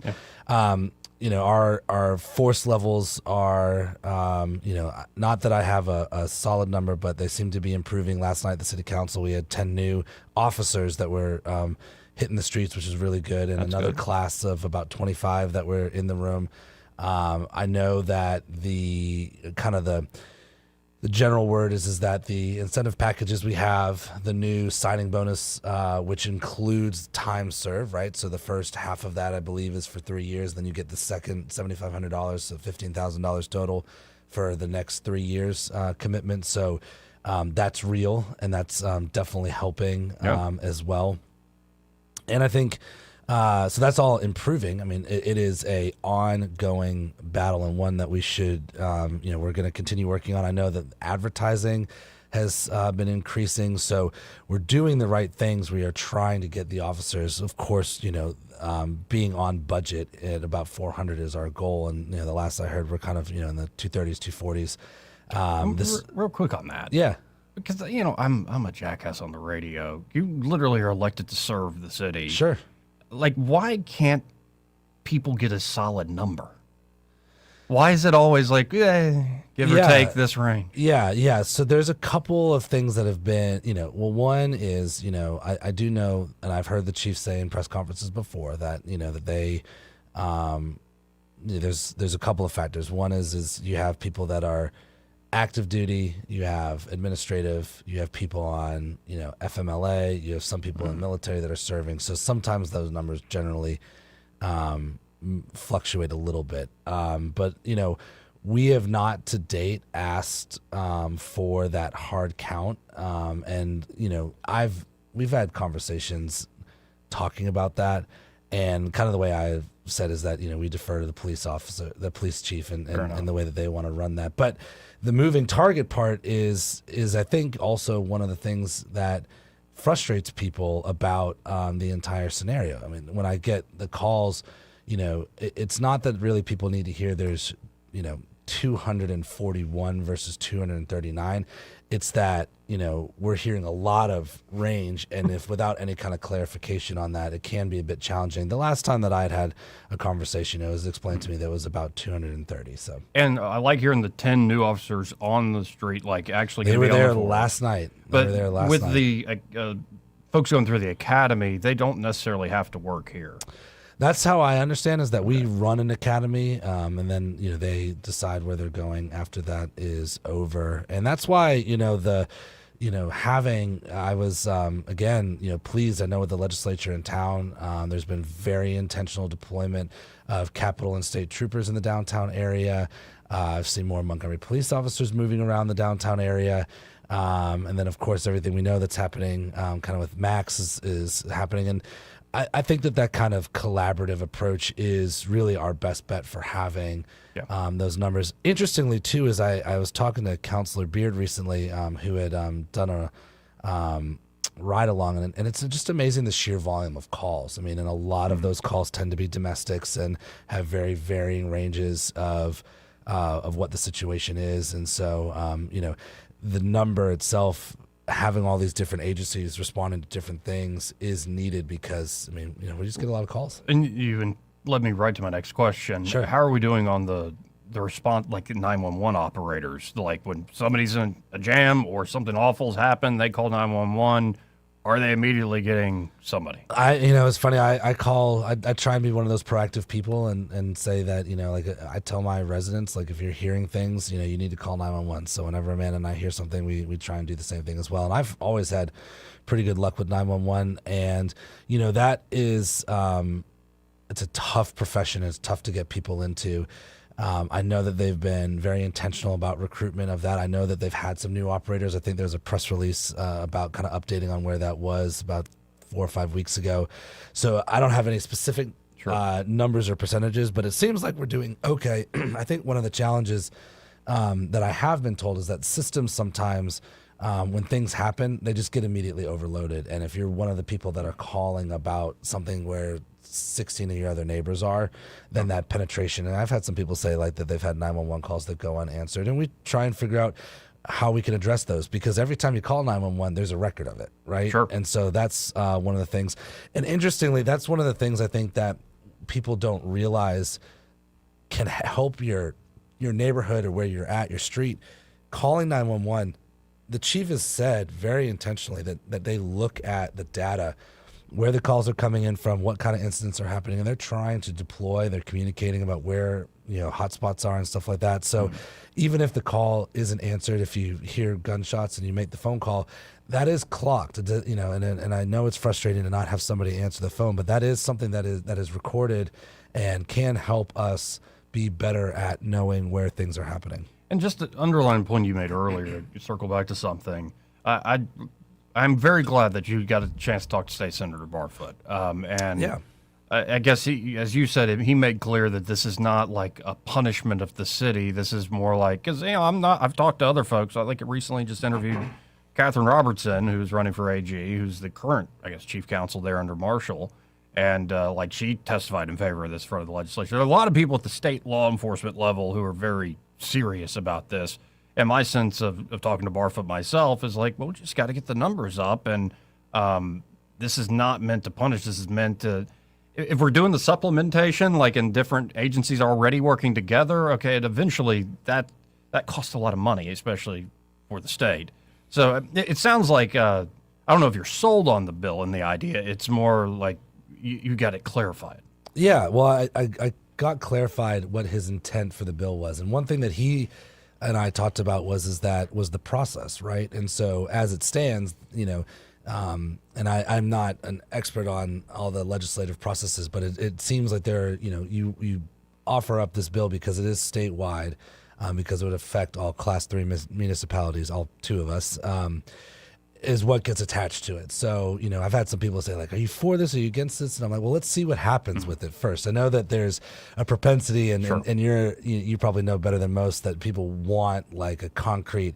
So that was why I had the conversation, was to understand his intent behind the bill. And I think there are, some good parts about that, where you are at the core of it trying to make sure that we have the numbers and in a way, there is a tangible way to track that progress going forward.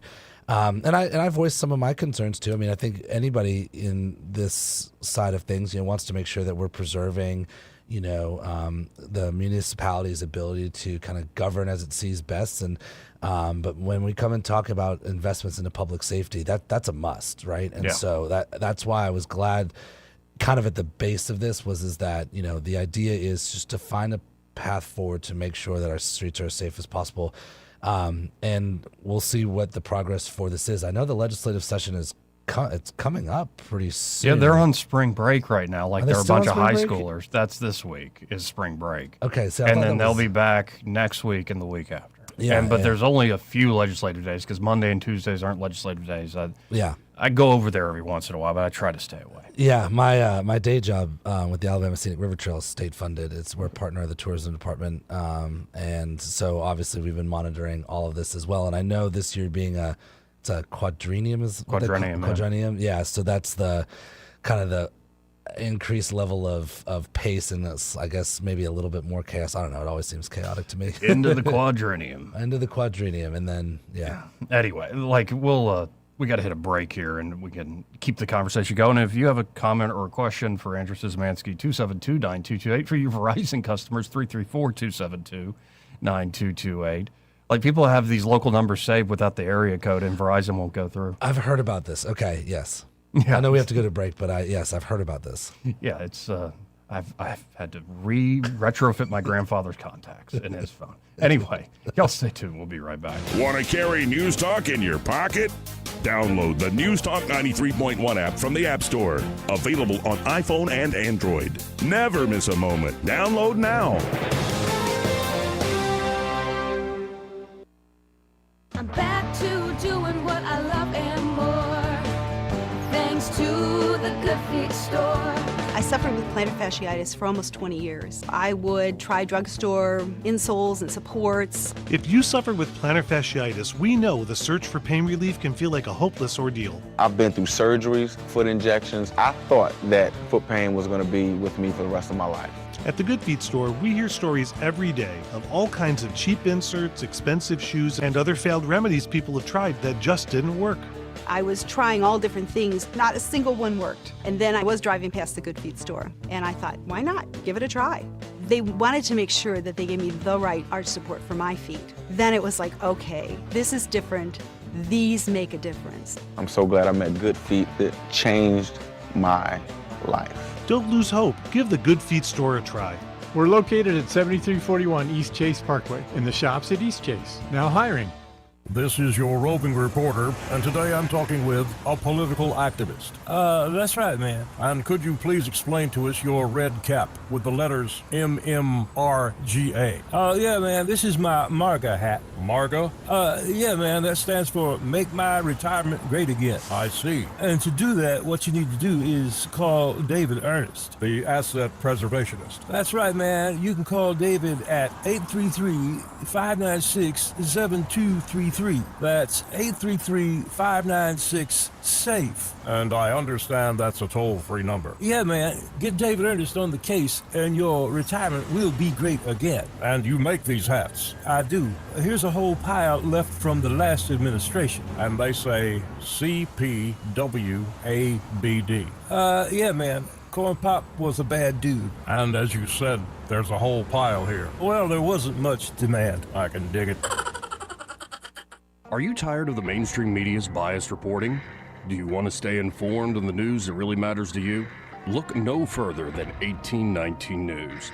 At 1819 News, we bring you the latest in Alabama news, politics, sports, culture, and more. We've assembled a team of journalists with Alabama values dedicated to the truth and the truth alone.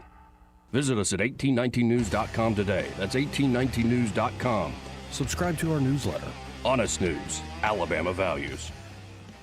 Hi, this is Carl Schmidt, naturopath and owner of the Herb Shop. Listen every Saturday to Winning Wellness and learn from experts in different fields of science and technology how nutritional supplements can help you. Listen to Winning Wellness every Saturday at 10 a.m. What's your biggest investment? More than likely, it's your home. So treat it that way when you hire a painting contractor. At PBS Painting, there are no gimmicks, no $99 specials. Just quality painting and someone who treats your home with the same respect that you do. At PBS Painting, we have been painting for years and look forward to many more years to come. With PBS Painting, the job gets prepped properly, whether it's cleaning, scraping, or priming. We always use quality products, which is a must for a quality paint job. So if you're looking for a painter that doesn't need upfront money and is on the job at all times, then please give me a call. Scott Bowers and PBS Painting, 294-5122. That's PBS Painting, 294-5122. Look at some of our work on Facebook at PBS Painting Montgomery. We know the businesses that keep our communities moving. We walk the same streets, shop the same stores, and support the same local families. Janney King franchise owners take pride in caring for the places they keep our hometown strong. With dependable service, attention to detail, and commitment to doing the things the right way, more businesses are choosing Janney King as their trusted local cleaning partner. Visit JanneyKingCleans.com today. Janney King, the king of clean. This hour of news and views is brought to you by our good friends at Alabama Home Mortgage. Alabama Home Mortgage, 567-4223. Visit them on the web at myalabamahomemortgage.com. NMLS number 1586368. An equal housing lender. Rich Thomas Weather is brought to you by Wiley Sanders Truck Lines. Go to work for a family that puts God and family first. Wiley Sanders is looking for experienced dump truck drivers. Call them today, 855-777-9785. Drive for Wiley Sanders Truck Lines and be part of the family. Rich Thomas Weather. Well, hi, everybody. Temperatures seasonably cool today, but not bad. I think we'll only make the lower 70s for a high and down to about 54 for an overnight low temperature tonight. A sun and cloud mix today, partly cloudy tonight, then back to the low to mid 80s by tomorrow and Friday. Lots of late week sunshine, followed by another temperature setback over the weekend as highs fall back to the 70s, probably lower 70s. From the Blue Water Weather Center, this is Rich Thomas. Budget Floors and More has the best prices. Carpet as low as 69 cents per square foot. LVP starting at $1.29 a square foot. Sheet vinyl as low as 65 cents per square foot. And the lowest prices on flooring installation supplies. Budget Floors and More across from Delray Publix. On FM, on your smartphone, and online. The River Region's most trusted voice. News Talk 93.1 FM WACV.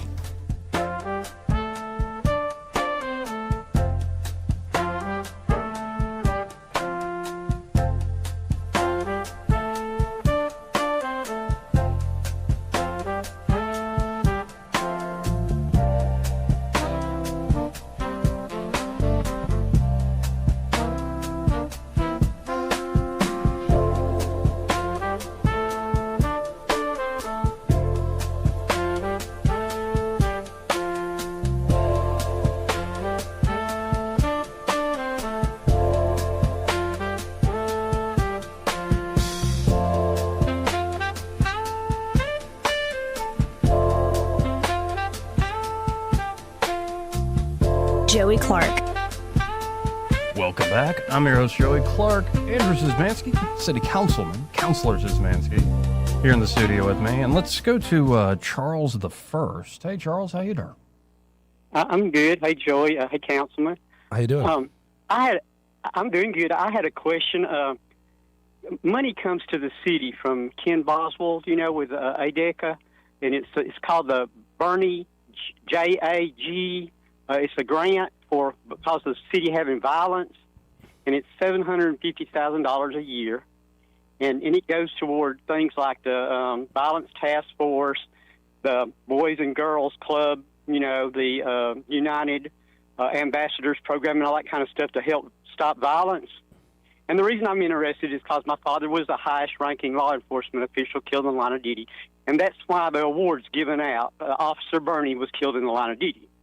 But what I'm wondering is if there's ever a 12% reduction in violence, the city won't get that money anymore. Do you think that y'all will find other ways to keep those programs going, or will you just end them? That's mainly what I was wanting to ask, sir. Sure. Well, and that's a great question and I'm Joey. If there's somebody I can bring on to help with some of that one time, maybe we'll have a conversation about that. Sure. I just looked up because I'd heard about the JAG grant previously, and my guess is that the DOJ, whether it be at the federal level, state level, there's like plenty of other ways that that programs and projects can be funded inside of public safety and law enforcement. So. We're always encouraging the mayor's office to pursue any kind of funding lines that we can have to, whether it be new programs or keep programs going. I mean, we have made the case many, many times that the commitment level of this city towards investing actual dollars into public safety is something that we have been ready to do. And actually, the next kind of phase of that is us having a really serious conversation. I know Councilor Pruitt's going to be championing this, is making sure that we're putting money behind the fire department as well, because we have a wonderful fire department here. But I think to answer your question is my guess is that there are many other avenues for us to find dollars that help fund different law enforcement, task force initiatives and that kind of stuff if a grant like this is no longer available to us. One thing that I was thinking about, though, sir, is I just don't like the idea of it being based on the numbers having to get lower for you to get money. It's no incentive for the places that want to keep funding to make it go down, if you follow my line of thought there. That's why what you're saying is the actual city making aware to the places that do this that the money's still going to be there is not an incentive for them to think they'll lose funding. Right. Well, that's I think that's a good point to that, and not understanding the structure of the program in depth enough, how that really gets evaluated when it comes to the allocation of funds. It gets evaluated. The JAG program gets evaluated every 3 years, and if you have a 12% decrease or greater, then the money's no longer come to you from Ken Boswell's office. Okay. But anyway, thanks for answering that for me, and I appreciate all the work you do, and thanks for letting me kind of air that with you. No, I appreciate the call. Thanks, Joey. Thank you, Charles. Again, 272-9228 if you have a comment or question. Simple as it's a tradition that you call. This might be the first one. Him and Urbanite. Yeah. Wow. If I go a whole call, that would be interesting. Now, I was asking you off air about what is the status with Jackson Hospital, and it sounds like at this point it is in the hands of the judge overseeing them. I know that we've made our commitment. Okay. I know that the county came around, made their commitment, and the state, which again I think needs to be reemphasized is that it was really a collaboration of three major entities to address healthcare, not just in Montgomery, because as we said over, and I think I belittled the point about 42% of patients coming from outside of Montgomery County. The state really understood why this was so important, and I know that there was interest and encouragement from some of our federal officials as well to make this happen. And so we've committed the money, and the last thing I had heard is that it's being the process of next steps is being worked on through the bankruptcy process. And then, spring is happening once we get through the pollen and the allergies. I imagine there's going to be all sorts of stuff folks can do outdoors, enjoy the city of ours as we head into the summer. So are there any, number one, tentpole big events you're looking forward to? Or I know you very much enjoy getting out on the water and all sorts of things, like stuff you would suggest to people if they want to enjoy the city. Well, I'm excited because this year we're going to get to see some really big improvements with the new ownership at the Biscuit Stadium, and I think there's just something really special about having that institution in downtown. It brings a lot of joy to people. It's a great space. And, I know that, especially because early on in the season before it gets too hot, I hope people get to go out and enjoy some Biscuits baseball. I know there was some confusion about this stadium name change, and I saw it as I was excited because I think it's a kind of a mark of you've made it. Unfortunately, Biscuits Riverwalk Stadium is not Wrigley Field, so it can't, it's not Fenway Park, so it can't carry the name on forever. But to see an investor see value and opportunity in buying naming rights to the stadium in its effort to improve itself is really good. And this kind of goes back to that public safety thing is that we have some confidence we have to rebuild. Like, we should be honest that there are people in the city who saw what happened in Montgomery this past October and say, like, I'm not so sure about that. So I know that there is a big push, and I hope that we see what happened as a freak incident that was between two juveniles that had absolutely no right to be disrupting our streets the way that they did that night. And that, Banana Ball this past weekend sold out, packed. People that couldn't even get into the stadiums enjoying activities in the streets, both Saturday night, so nighttime game, and Sunday during the daytime. My hope is that there is some confidence there that has come back, and that's really what we need is that. Similar to when Birmingham had the mass shooting in 5 Points, the businesses there, the city there made a commitment to letting people know that was a place people could go and enjoy the restaurants, enjoy the nightlife, enjoy the shops. And we've got to do the same thing here. And that really should be at the front of our mind if we're going to also say, that we have these great things going on.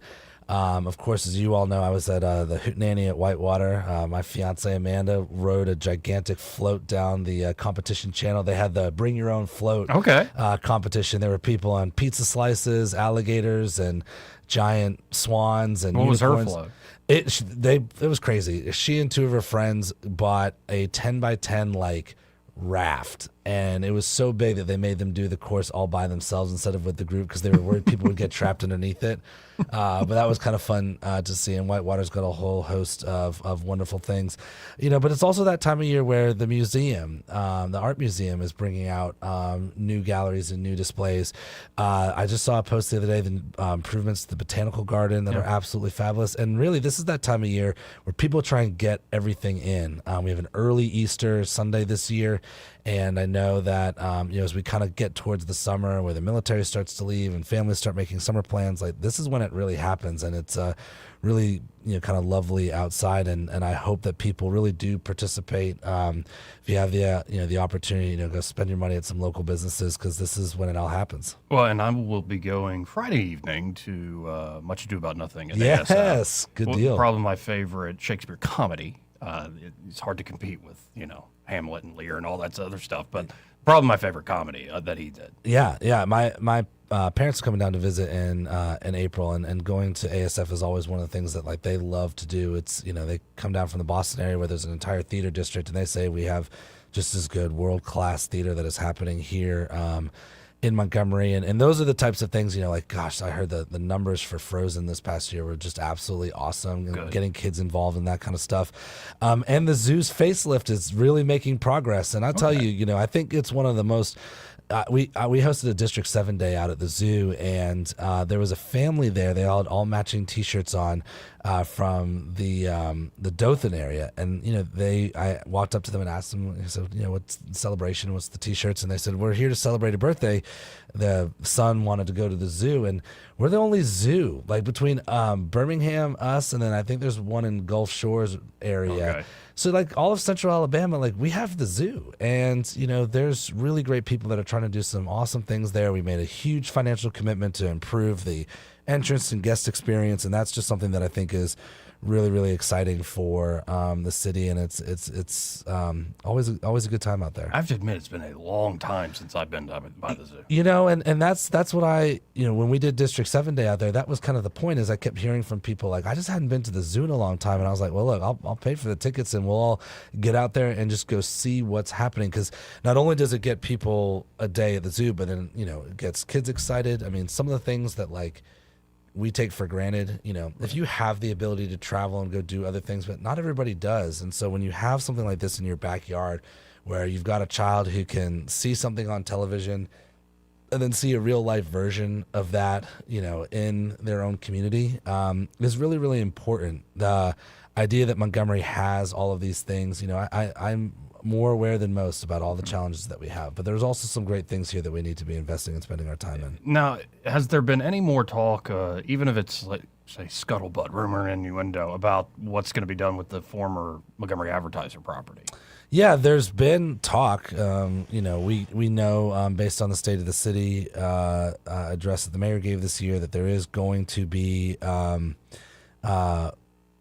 a proposal for some kind of multi-use arena there, one that would enhance what was existing at the MPAC Theater. The MPAC is great, and similar to like in Birmingham, the BJCC, where I'm actually going tonight, see a concert. Cool. There are some limitations that space has, and so the idea of this is to bring a more arena type structure that also has some meeting space. I'm going to be paying attention to what this looks like. Mm-hmm. I think that there are a lot of great things that we can invest in, and we just mentioned the Biscuit Stadium. There has been some talk about going to the next level with the minor league soccer program as well. We already have a wonderful USL2 league that the YMCA is a big part of, that I'm always excited about and starting back up in May. But we could elevate that and go to the next level, like cities like Birmingham and Chattanooga and Knoxville. And so I think there's going to be a bond issue proposal that's going to come to the council, and what is in there, not just with the arena, but also the idea of soccer, improvements to the airport, other infrastructure projects that could kind of be attached to that. That'll be one of those things that I really hope my colleagues are paying attention to and reading every line of. So it won't just be about that property. It would be, well, let me just ask you straight up. Is it possible to take out a big old bond without, number one, a lot of folks go, are you going to raise taxes? And then what's our reserve? What's our financial status? And, I am in the camp of you've got to do the basics. Like, amenities don't necessarily make a city if, you don't have that confidence in the public safety and stuff. But that doesn't mean you shouldn't be continuing to make the amenities great while you're doing the blocking and tackling and you're doing the, Hail Mary down the field. Yeah. And so it sounds like essentially if we're going to go big, it's not just going to be that property. It's going to be multiple things. And then the question becomes, are we financially able to do it? Yeah, and then the understanding that I have, and I've had conversations and meetings with certain people that have kind of teed up what the general parameters of this would look like is, yes, we'd be making investments into other areas in the city. That's why I'm really curious to see how that breaks down. I know the airport is a really vital component of that. And you're right. I mean, we've talked about this since I first got in, is that there is this challenge of looking at effective competitive cities and seeing them and knowing that they're doing multiple things well at the same time. And one of the things that we have to do, we have an affordability case. We have an access and job. We are a state capital. We have a lot of great things. And also we have to think about and be a little bit honest. And I know it's a challenging thing, but we have to think about the next generation of residents. What are they going to look like? And right now, a lot of those people are coming in, looking at more urban centers. They want to be closer to cities and closer to things, especially younger professionals, and they want to have cool stuff. And so I think there is a balance there. I even was talking to a colleague of mine in another Alabama city, and they said one of the reasons that Birmingham has been able to dramatically increase the number of police officers they have is just that if you're 24 years old and you're making a strong salary in an affordable place, you also want to have some cool stuff to do, right? If you're being empowered with that. And so making sure that we are a place that people want to live, that see as viable, interesting, and exciting is part of the game. That should be directly coupled with the other investments you are making and the things you are saying about not just that Montgomery is a cool place, but also it's a safe place. We need to be telling people that, we have public safety at the forefront, that we have things like fire rescue, at the top-notch quality that it is, that we have a vibrant business community, that we are doing better about hopefully, making it easier for people to open businesses here. We also need to be doing the things that incentivize companies to relocate themselves. There are a lot of businesses right now that are in other states that are just getting crushed by the cost of staying there. So we need to make them come here. And one of the things they're going to do is they're going to look down their workforce and say, okay, where do I want to take my 60, 80, 150, 300? I mean, maybe in the aspirational world, 1,000 employees. And is Montgomery positioned in the best way to make that CEO's answer Montgomery, Alabama? And so that's why this will be a really interesting process. It's one we're all going to have to pay attention to. It's one we're all going to have conversations, potential negotiations over, because this could be that thing. And to your point about financial stability, the bond, as I understand, is that we are rated because we have sound financial health here in the city that will allow us to pursue the finances that we need to make this thing happen. The impact to the individual taxpayer is another thing that I'm going to be paying very close attention to. And before you go, I forgot to ask you about trash pickup. I haven't personally had any problem with trash pickup, but you've been hearing stuff, like, what's going on? Look, it's that time of year, right? It's spring cleaning time, and I know that there have been residents that have had some frustrations about, my trash wasn't picked up. I am not going to say out loud anything that will get me removed from this office, but I think it is a luxury, a unique luxury, that Montgomery gets to have twice a week trash pickup, and I think that's a wonderful thing. There are some challenges to that. A truck goes down, a couple guys or gals get sick, and it disrupts that. Now, there are some areas I have heard that have had some more persistent disruptions, and I know we have a fabulous public works team, and the director and I speak all the time, and whenever I have an issue, they are deploying. I actually had somebody in the district who had an issue about some leaf and limb not being picked up for a couple of weeks. Not only did that get addressed, but a representative from Public Works went out there and spoke to the homeowner and said, just kind of explain what was going on. So we've got great team of people there. It is a big lift to keep our city clean, to deal with all of the, especially in spring cleaning time, leaf and limb that we have out there. We've had some pretty big storms that have come through. But I have a lot of faith in what they're doing, and I think it's a really great thing that we get to have here. I mean, you go anywhere else, pretty much in the country, tell them you get your trash picked up twice a week, and most people will be quite surprised at that. Well, this 45 minutes or so just flew by. Yeah. And great seeing you, man. And always appreciate your time, and just appreciate the way you go about the job. It's earnest, it's forthright. When I ask you a question, you're straight up about it.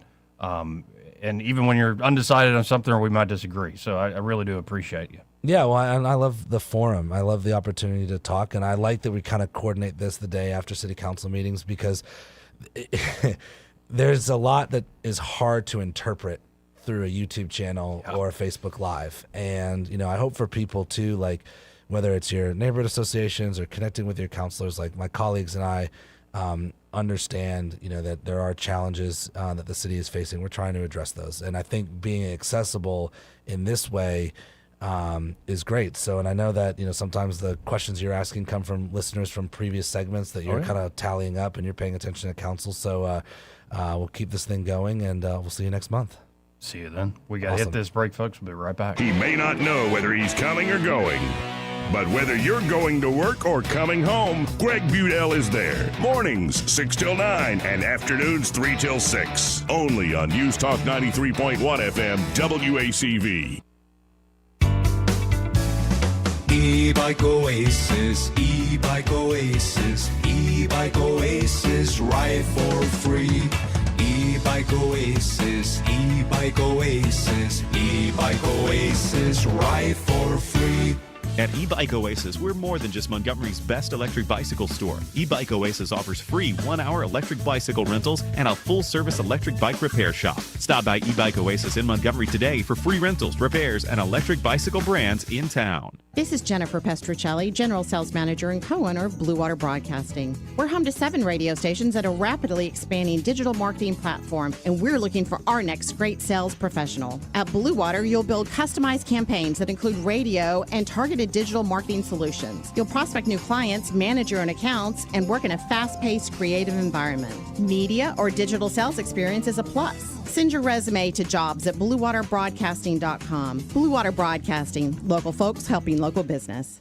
This hour of news and views is brought to you by our good friends at Alabama Home Mortgage. Alabama Home Mortgage, 567-4223. Visit them on the web at myalabamahomemortgage.com. NMLS number 1586368, an equal housing lender.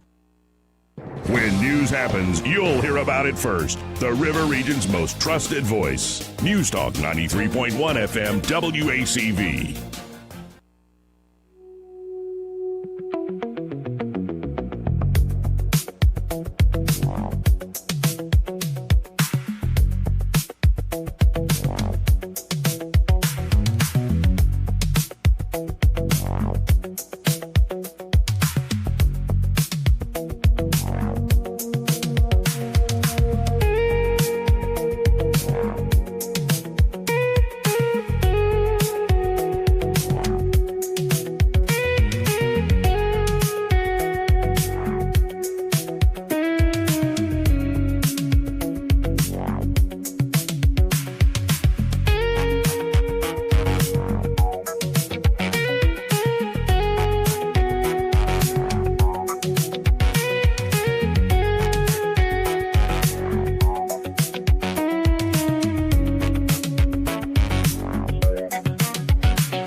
Joey Clark.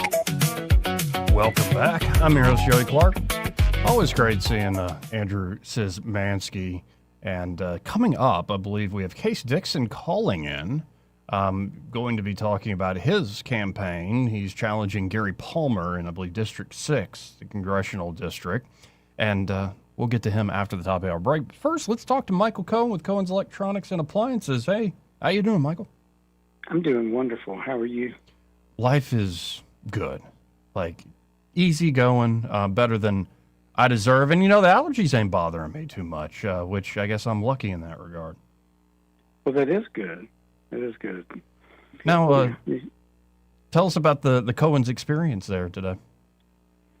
Well, the Cohen's experience, you have people that come here, and on my side of the store, everything is kind of driven by making a TV purchase. But, then we also have everything that you didn't come to buy, which are all the brackets, the power kits, the surge suppressors, the cables, the installation, maybe some extra amplification and speakers on the patio or the pool area, the kitchen area. So there's a lot of the incidentals. Monster Cable, I guess, coined the phrase necessary instead of accessory. It's a necessary. and we have all of that. And that's what really gives you the better experience, because when you come here, we try to sell you everything that you need instead of loading you up in your truck and you get home and, there's 18 items you got to go run around town trying to procure to make the thing work. Yeah, and so, it can be all right there, and you're not going to let somebody leave the store without, hey, guys, here's what you need to really get this fully set up. And plus, you have the great folks that can actually install a lot of this stuff for people. That's the key to the whole thing is, the most important part of this whole system is getting it installed properly, getting a good school on how to operate it, and have it be installed to where it operates as simple as possible. Well, folks, I encourage y'all to get by there and actually, try the Cohen's experience. And, I'm a customer, and it's in my family, like generations. My dad, my grandfather, we've all experienced Cohen's, and there's a reason families for generations have been going back there, because they're great family-run institution here in Montgomery. Now, you can always shop online at thinkcohens.com, but I encourage you to stop by 2515 Eastern Boulevard here in Montgomery, open 9 to 6, Monday through Friday, 9 to 4 on Saturdays, and find Michael and be like, hey, I heard you on that radio show with that Joey Clark fella. That's right. Hey, and also, I just got back from the prime time with our buying group. The reason I couldn't take the call the other day, but I've got some really cool speakers coming in that there'd be 3 different models. They come with a microphone so you can do your own karaoke or DJing. You can connect them together wirelessly so they can all play your same party music. They're different sizes naturally, but if you can even connect 2 of them together that are the same, and it becomes a stereo speaker. But they're way cool, easy to operate, and they're just fun. We also have a really cool, I don't want to call it a bean bag, but it's kind of like a bean bag chair. Okay. And then you can take it out of the case, and it becomes a mattress.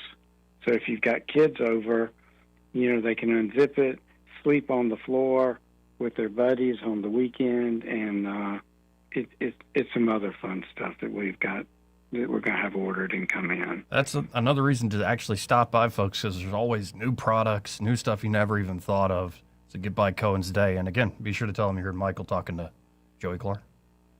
It was Joey alone. Yeah. One man on top of the mountain. It's a good day. Appreciate you, Michael. Have a good day. You too. Got to hit this top of the hour break, though, because we have Case Dixon, again, candidate for Congress, challenging Gary Palmer in, I believe, Congressional District 6. He'll be joining us by the telephone. And before I forget, this entire hour brought to you by Alabama Home Mortgage. And there at Alabama Home Mortgage, Kim Williams and Madeline Cannon can help you, well, with pretty much all of your needs when it comes to purchasing a home and refinancing that current home. Yeah, you can't control interest rates. You can't control how much, in terms of the inventory, is on the market. You can't control housing inventory. You can't control what the national news or the international news because of war or whatever is freaking out about.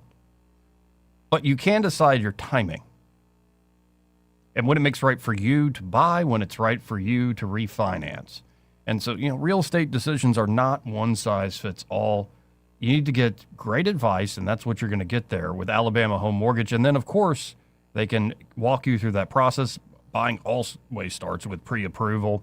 And, of course, if you're looking to refinance, take some equity out of that mortgage you built up, whether to reinvest in the property, go on a big trip you've always dreamed of, help out the kids, help out the family in some way, they can help you there at Alabama Home Mortgage. Great local folks getting you the best possible deal. So check them out today. You can always apply online at myalabamahomemortgage.com. Kim and Madeline will get right back in touch with you after you fill out an application online there.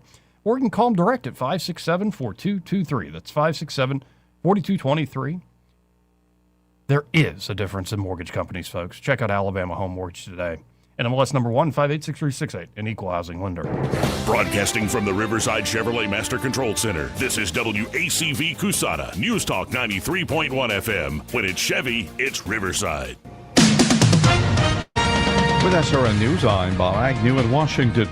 As the war launched by the U.S. and Israel continues in its 4th week, a survey from the Associated Press Nork Center for Public Affairs Research indicates while President Trump's approval rating is holding steady, the conflict itself could be swiftly turning into a major political liability for his Republican administration. A lot of respondents believe the war is going on for too long. They're also afraid of how it will continue to impact gas prices. House Speaker Mike Johnson says that the supplemental funding for the Pentagon due to the strikes in Iran will probably be part of a second Republican-only reconciliation bill, and that he says he's glad the Senate is moving forward on such a measure. Travel disruptions deepened yesterday, even as senators raced to salvage a proposal that would end the Homeland Security shutdown by funding much of the department, but still allowing Democrats to hold up funding for some aspects. This is SRN News. If you're drowning in IRS debt and can't afford to pay, then you need to take advantage of special IRS tax programs that are available and free yourself from IRS collection efforts once and for all. Due to the financial hardship consumers are facing throughout the country, the Internal Revenue Service has made it easier to settle delinquent tax problems. An open phone line has been established by Community Tax for consumers to call and see if they qualify. Take down this number or store it in your cell phone, but call the Community Tax Helpline, 800-305-6762. If you owe back taxes to the IRS and cannot afford to pay them back, or even if you have years of unfiled tax returns, there's no need to fear anymore. But you have to call the Community Tax Helpline today at 800-305-6762 for the help that you need. Don't take on the IRS alone. They can attack your wages, savings, pension, home, and even your Social Security check. That's 800-305-6762 for your free consultation and to see if you qualify. That's 800-305-6762. Rich Thomas Weather is brought to you by Alabama Wholesale Lumber. It's more than just great prices on lumber. From Trex decking to energy-efficient windows and Tamco shingles, Alabama Wholesale Lumber has it all. Rich Thomas Weather. Well, hi, everybody. Temperatures seasonably cool today, but not bad. I think we'll only make the lower 70s for a high and down to about 54 for an overnight low temperature tonight. A sun and cloud mix today, partly cloudy tonight, then back to the low to mid 80s by tomorrow and Friday. Lots of late week sunshine, followed by another temperature setback over the weekend as highs fall back to the 70s, probably lower 70s. From the Blue Water Weather Center, this is Rich Thomas. CB&S Bank, serving families and communities since 1906. Proud to be named 16th best performing bank nationally in their asset category by American Banker. Learn more at cbsbank.com. CB&S Bank, member FDIC, equal housing lender. 1819 News. U.S. Senator Tommy Tuberville is offering legislation within the U.S. Senate that is in regards to collegiate athletes in the transfer portal. The student-athlete action would allow for an athlete to transfer only one time without having to sit out an academic year. Should the athlete transfer more than one time to a different college, then they would be required to sit out for a year. Tuberville says he has no problems with athletes getting money through the use of the transfer portal where schools are seeking to bring in players, but he also says athletes should not be selling themselves continually for bigger money. The senator says this is a huge problem and is preventing students from getting a college degree. I'll be back with more Alabama stories after this.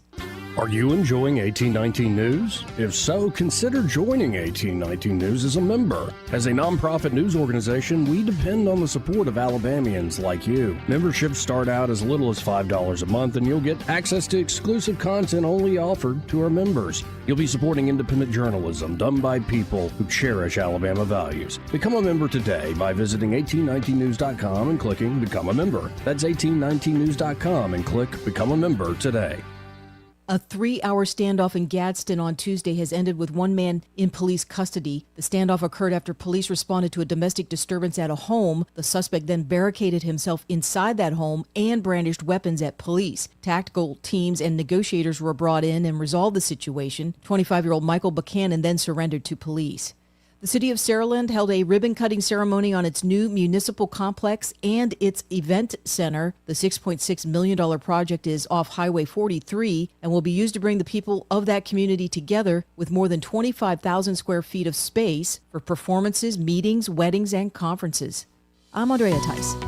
For more news affecting Alabamians, go to 1819news.com. And while you're there, subscribe to the daily newsletter. This hour of News and Views is brought to you by our good friends at Cole Plumbing, 279-8919. Cole Plumbing is number one in the number two business. You don't have to dig a hole. They have proprietary pipelining technology. Ask them about their tankless water heaters. Remember, when you have trouble with your bowl, call on Cole. 2026 marks 60 years that hope has had a home in Alabama. At the Alabama Sheriff's Youth Ranches, children who've lost everything through no fault of their own have found something priceless. A safe place to live, a loving Christian family, and the chance to simply be kids again. Here, boys and girls grow up surrounded by care, guidance, and faith, learning right from wrong, learning responsibility, learning they are valued and that their lives have purpose. As the Alabama Sheriffs have believed for 6 decades, it's easier to build boys and girls than to repair men and women. These former ranchers are now teachers, parents, business owners, and leaders, living proof that love, structure, and faith can change a life forever. As the Alabama Sheriff's Youth Ranches celebrate 60 years of serving Alabama's children, you can help ensure the next child has the same chance. Learn how you can make a difference at alabamasheriffsyouthranches.org. 60 years of building lives, and we're just getting started. The views and opinions of the following program are solely those of the host and other contributors. These do not necessarily represent those of Liberty Acquisitions 825, Blue Water Broadcasting, its management, staff, or any advertisers.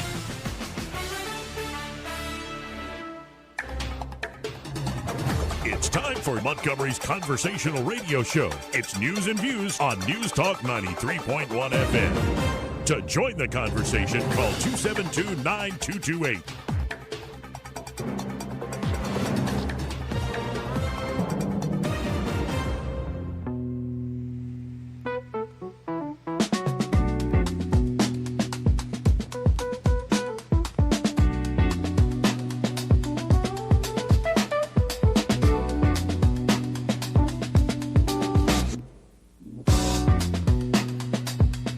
Joey Clark. Welcome back.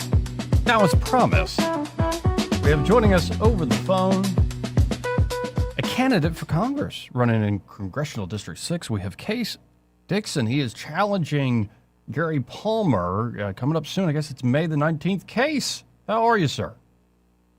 Joey, I'm good. It's good to hear from you. I hope you're doing well. Life is very good, better than I deserve. Now, I first, because it's been a second since we've talked to one another, for people who didn't hear us last time, can you just give the 101, the elevator pitch? Say somebody meets you at one of these forums, gets to shake your hand, ask you, this basic question. Introduce yourself again. Yeah, absolutely. So I'll go ahead. Yeah, you go ahead. Sorry, getting a little feedback there. Oh, I'm sorry. This is my bad. I'm a lifelong Alabamian. I'm a husband. I'm a father. I have 2 young kids. I have a just over 2-year-old. I've got a 9-month-old. And that's really why I'm stepping up to run, because I'm worried that the politicians that we're seeing today, and particularly in District 6, are not up to the task. We just have $39 trillion in national debt as of last week. This is eroding the purchasing power of Americans. It's making it harder for families to get by, and this is something that's not being addressed. I work full-time in healthcare right now, so I've got some real-world experience, and I think that I can use my expertise and my skin in the game to really fight for the future of not just my kids, but the future of all the people here in Alabama, in District 6, and across the nation. And a lot of those issues, you don't think, just to ask it directly, that Congressman Gary Palmer has been kind of fighting back on these issues, or do you think he's part of the problem? No, I think he's absolutely part of the problem. When leadership says jump, he says how high. We've seen that time and time again. I mean, just take, for example, the debt hike for the debt ceiling, $5 trillion, the highest debt ceiling increase ever in history over the summer. Now, that's just one thing. But, I mean, if we go down the list, I mean, take, for example, Congressman Palmer is on the Committee for Oversight and Accountability. He should be leading the effort to bring accountability back to Congress in multiple different ways. But just recently, once again, over the summer, leading on into the fall and still going on now, we saw the debacle with the Epstein files. He refused to sign on to the discharge petition. But yet when the writing was on the wall and leadership said, okay, now it's okay for you to vote for this, he, along with every other member of Congress, actually passed it nearly unanimously. But then he likes to go on to X or Facebook and talk about, oh, we're going to hold the Clintons accountable and we're going to do this and that, because he can, as part of that committee, can subpoena folks. But then we're going to decline to subpoena Attorney General Pam Bondi until, I think as of recently, I saw some news that they actually finally did decide to do that.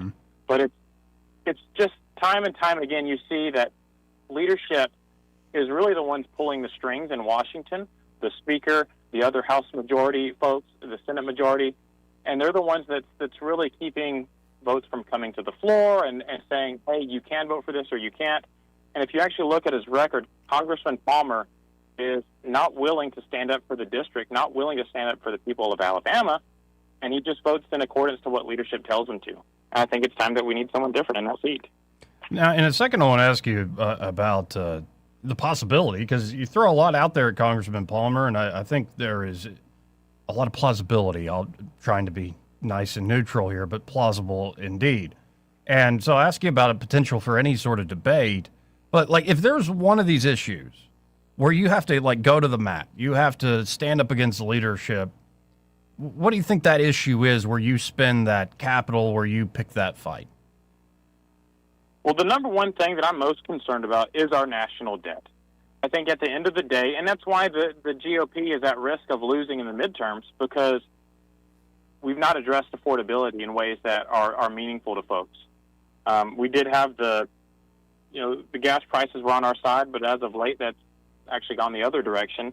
And so not just, it's two-facet, right? In order for the GOP to maintain majority, they actually have to address concerns of all people, of whatever political party you are. And everybody cares about the economy. Everybody cares about if they're able to afford necessities. And so that's the number one thing that I'm concerned about. But also, too, it's not just so the GOP can maintain power, but it truly is for me and my family and my peers and the folks that I live around here in Alabama. Because I'm worried, because when my wife and I, when we went to buy our first home a few years ago, the price jump from just a few years was absolutely insane. And I can't imagine if we continue down this path, how it is going to be for my daughters, how they'll be able to start a family, buy a home, get married, etc.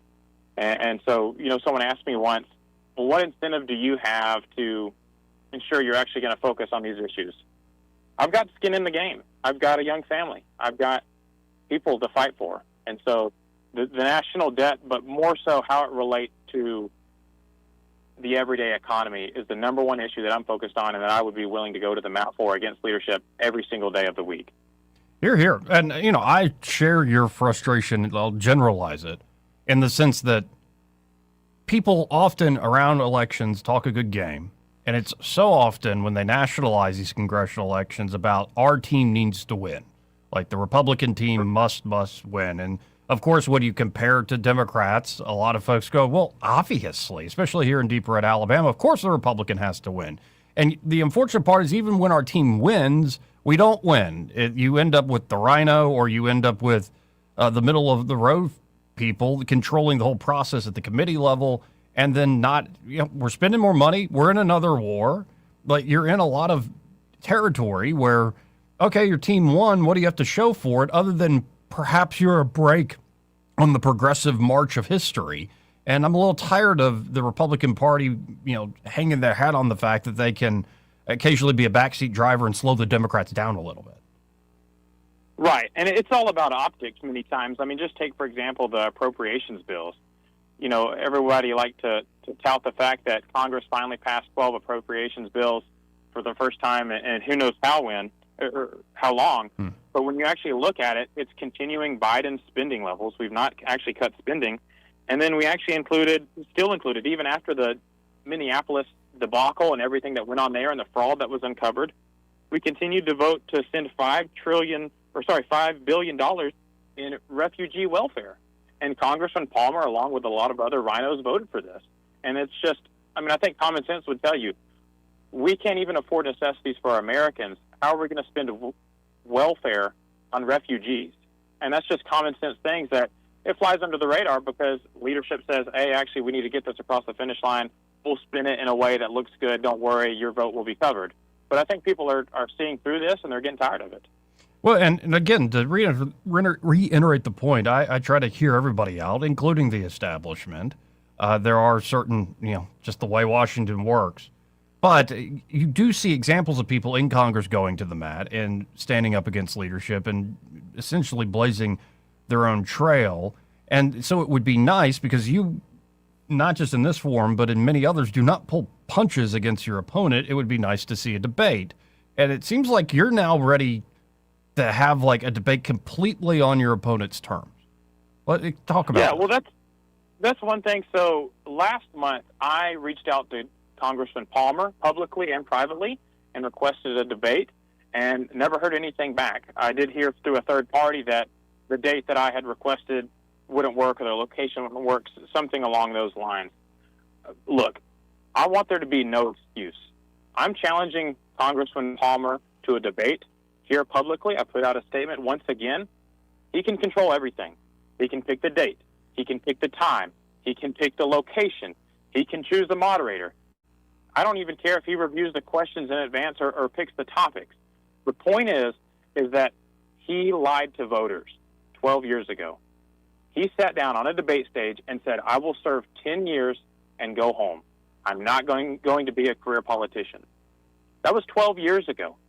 Now we're shooting for 14 years. And look, if you're just doing a jam-up job and you think you deserve another time in the seat, I'm not going to look. I'm a term limits guy, but I'm not going to say that's outside of the realm of possibilities. Everybody's got their favorite congressman that they really think is killing it in Washington. I get that, but the problem is that whenever you have promised one thing and you do the other, something completely opposite of what you said, but then you won't even stand in front of voters and answer for your record, that's a problem. And really what it is that Congressman Palmer knows he can't answer for his record.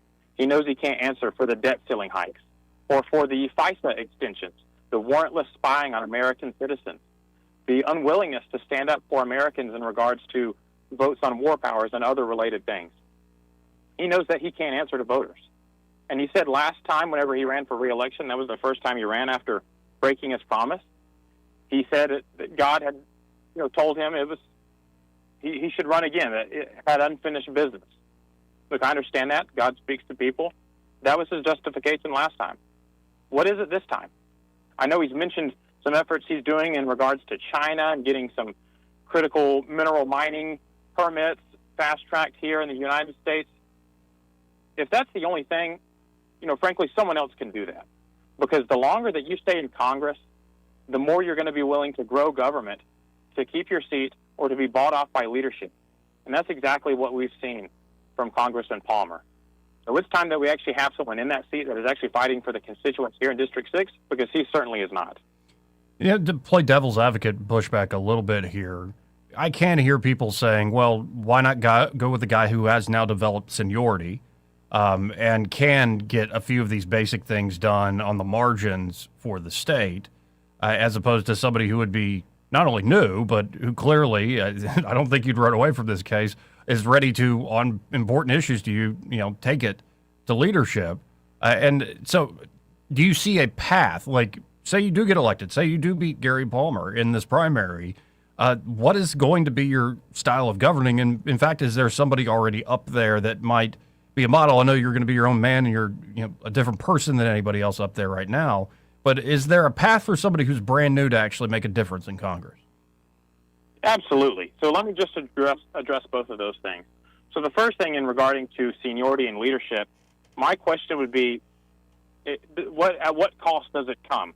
Whenever you have a congressman that's voting for the things that I've touched on, as well as something else that we saw recently, where he voted to keep behind closed doors which congressmen were using the slush fund to keep quiet sexual harassment claims that have been brought against them, that's a problem. And I think that's the cost at which seniority comes, because you owe people favors the longer you're there. I mean, that's just common sense. Whether it's lobbyists, whether it's leadership, doesn't matter. So my question would be, at what cost? But then to your second question, there are some folks that I do appreciate in Congress that are willing to go their own way and push back against leadership and are not afraid to fight back. There's several I could look to, but I think the key is transparency. That's my style of governance. That's the way I think you get things done, is doing the opposite of what Congressman Palmer is doing now. Being willing to go onto social media or meet with voters at town halls and say, this is why I voted for this specifically. You might disagree, but I did this because this, and this. Or actually be willing, whenever you have a challenger, to debate ideas, to debate your record, because nothing is owed in this world. And that's the way Congressman Palmer is showing that he feels that he's owed this seat, that he doesn't even need to meet with voters, he doesn't even need to meet with people in the district, that he's going to win regardless, and he doesn't have to answer for the things that he's done. And he's just coasting. He's fine with coasting on the name ID and saying, look, to heck with it, I'm here now, y'all ought to vote for me because of who I am. And that's not how it is. And so I think the transparency is key, and that's what I would hope to bring to the district. Now, on a couple of the big issues that are continuing to be in the news, and it's starting to feel like Groundhog Day with the Iran war and the SAVE Act. But let's start with the war. What do you make of this war? And I'll just share my worry is, especially if we're still talking about this on America's 250th birthday on July 4th, we got big problems. But what's your take on this? Yeah, I try not to look in the rear view too much. There's a few things that I think we could have done differently at the start. I'd like to see us not involved in a war altogether. But I think the number one thing now is getting to the negotiating table and trying to get this taken care of quickly. We've already lost 13 service members. That's 13 too many, and we don't want to see any more. I mean, we had a gentleman from the district here, from the Trussville area, that was it was an accident. It wasn't actually they weren't even under fire, but still, I mean, with war comes mistakes, and people are losing their lives, and this is serious business. And so I think the quicker we can get this over, the better. But my fear is that it's expanding. And that's what happens whenever you get involved in these types of things, is that it usually doesn't de-escalate very easily. But I think that measures need to be taken to ensure that is the case, because it's not to the benefit of the American people. Going back to the debt, I mean, that's the number one driver, or maybe not the number one driver, but that's one of the big drivers of our national debt is war spending, and it's a hidden tax on American citizens. I mean, just the estimates now are that we've already spent $34 billion in Iran since this has started. And now, we're hearing rumors of a $200 billion supplemental package, whatever it may be. This is not in the benefit of the American people. The quicker we can get out of this, the better. Now, another issue that's riled up all sorts of folks, and including at the state level, is this idea of AI coming down the road and these data centers and the demand for power and the need to produce more energy because of the demand that these data centers create. So, number one, what do you think of this march and this burgeoning of artificial intelligence really disrupting so many industries and our lives? And what do you make of this worry, I think a justified worry by everyday people, of energy costs and power costs? Yeah, absolutely. So the number one thing in regards to AI and how it affects jobs, I mean, it's a tough situation, right? When one door closes, another one opens. We've seen that in the past. Whenever we came out with the cars, I'm sure the guys that were, saddling the horses and pulling people around, they were pretty upset at first. But, now we have a lot of mechanics, and that's a small example. But right. My point is that there's always emerging industries that we may not see on the horizon. So that's one thing I'm confident will come out of this. But in regards to the data centers and the energy costs, I think the number one thing is to make sure that the local areas, the local municipalities, and the states are in control, because they know best what their citizens need.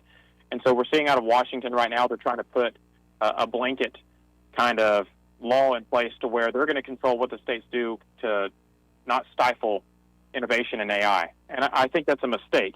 And I think that the Constitution is clear, particularly the 10th Amendment, that the states are really the sovereigns and that they should be able to decide what is best for their communities. And so I think that's going to lend itself to the best results if we adhere to that. Now, another issue that continues to pop up here or there, I think of somebody like a Tim Burchett and Anna Paulina Luna constantly talking about this. And I guess I just want to take your temperature on if you think this is an important issue or more distraction. But the UAP, UFO conversation that's ongoing, what's your take on it? That's not something I really pay a whole lot of attention to be honest. I feel like there are more pressing things that are really at the forefront of the issues right now. I don't know how I feel about it. I don't really think there's life outside of Earth. I've never seen any mention of anything like that in the Bible, but who knows? But I think there's just bigger fish to fry at this point, to be honest. Fair enough. And, sometimes I find it to be like the big reveal's happening, and it's like another nothing burger. And you know what I call those? I'm going to steal this from Congressman Massey out of Kentucky, but he calls those weapons of mass distraction, right? To distract folks away from the real issues at heart. It's a little sleight of hand. Look over here. We're going to talk about aliens. Oh, also, we're going to buy a bunch of mortgage-backed securities and mess up the housing system. I mean, so it's a little sleight of hand going on, in my opinion, with a lot of these issues. Now, at the end of the day, a lot of people did vote for Donald John Trump to be president, and I still think a lot of folks, even ones that have been disappointed on a few decisions, which was bound to happen, would still vote for him over Kamala Harris. But how do you think the Trump administration is doing at this point, over a year into power? The positives I will say, I think that Donald Trump has done a great job of really the culture of getting the DEI out of politics. I think that all that nonsense is absolutely insane, and he's done a great job of putting some common sense things in regards to protecting our women and girls' sports, but just in general, just the culture of just cutting through this nonsense and just saying, look, we know these certain things to be true. Let's not even entertain this lunacy. So that has been good. I also think he's done very good in regards to the border. Before the big, beautiful bill even passed, we had near zero border crossings under Donald Trump. And so we saw it wasn't even a money issue, it was a leadership issue. And we needed someone in the executive branch that was going to not allow themselves to be pushed around like President Biden or other presidents in years past. And so those are the two greatest accomplishments that I think that the Trump administration has had, was the border and getting the DEI out of politics. Now, I would like to see some other things done in regards to some of the campaign promises. No new wars, affordability, the Epstein files, balancing the budget. That's not something he promised a lot, but that's obviously something that's near and dear to me, and I think it would really go a long way in helping the folks here in District 6 and really across the country. So, and I want to make it clear, I would never make it my life's goal to undermine the president. You know, we would have some disagreements, but that's another gripe that I have with Congressman Palmer. He is simply a rubber-stamping rhino and going along with whatever the establishment says to do and whatever the president says to do. And that's not healthy. That's not how a republic works. And that only works to the detriment of the American people. Whenever the president is doing something right, by all means. Whenever he's going the wrong direction, we need someone that's willing to say, Mr. President, respectfully, and that's key, respectfully, this is the wrong direction. But when you have people in there that make it their life's goal to undermine the president or to just go after him for things that are really not needed, that's when you have problems. And that's never the type of person that I would be. I only want to see the people of District 6 thrive, and the people of Alabama thrive, and the people of this country thrive. Now, just a few minutes left here, and I want to shift the conversation in a little different direction. Again, folks, we've been talking with Case Dixon, and he is running for Congress. He wants to be your next congressman, going up against Gary Palmer in District 6. That means these two counties, Elmore and Watauga, y'all are in that district, and a bunch of folks to the north of our signal in that district, so keep paying attention. Before I ask you my next line of inquiry here, if folks are listening, want to donate to the campaign, want to volunteer, how can they do so, Case? Yeah, they can find me on all social medias at Case Dixon, but they can also go to my website, Dixon4uscongress.com. That's DIXONFOR, letters US, Congress.com. I guess this is more just a general prompt, and react however you wish. I've, over the years, started to notice that a lack of trust in a lot of our institutions and the polarization of not only the two parties but within the parties seems to have at least been correlated with the lack of belief in God and praying and reading the Bible, not just weekly, but especially like each day, and being familiar with the scriptures, being familiar with Christ. And familiar is a very mild word. I'm using it in that way, mildly. I've noticed in the last several months, especially after the martyrdom, I would say the assassination and martyrdom of Charlie Kirk, really hopeful signs for a younger generation. I know you're a younger man compared to most up there in D.C. right now, and it gives me hope, though we should always have hope, but it gives me even more hope to see that a new poll came out that half of millennial men and Gen Z men are now at least reading the Bible weekly. Church attendance continues to spike amongst the youth across all sorts of denominations in the Christian faith. Where do you think we are? And I'm not trying to say that, you're a theologian and you must be an expert on this stuff, but I know you're a believer, and so what do you think this moment is for our nation?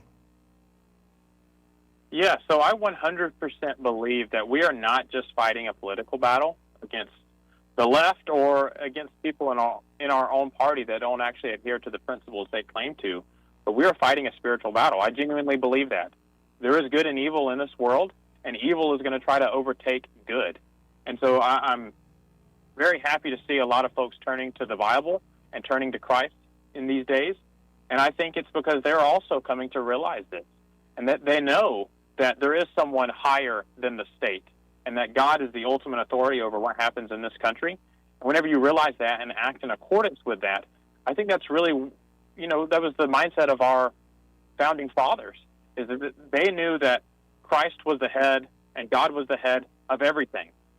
And whenever you forget that and you abandon that and you treat the government as the head of your life or the ultimate authority over your life, that's when you see people conceding liberty and freedom and it just goes downhill from there.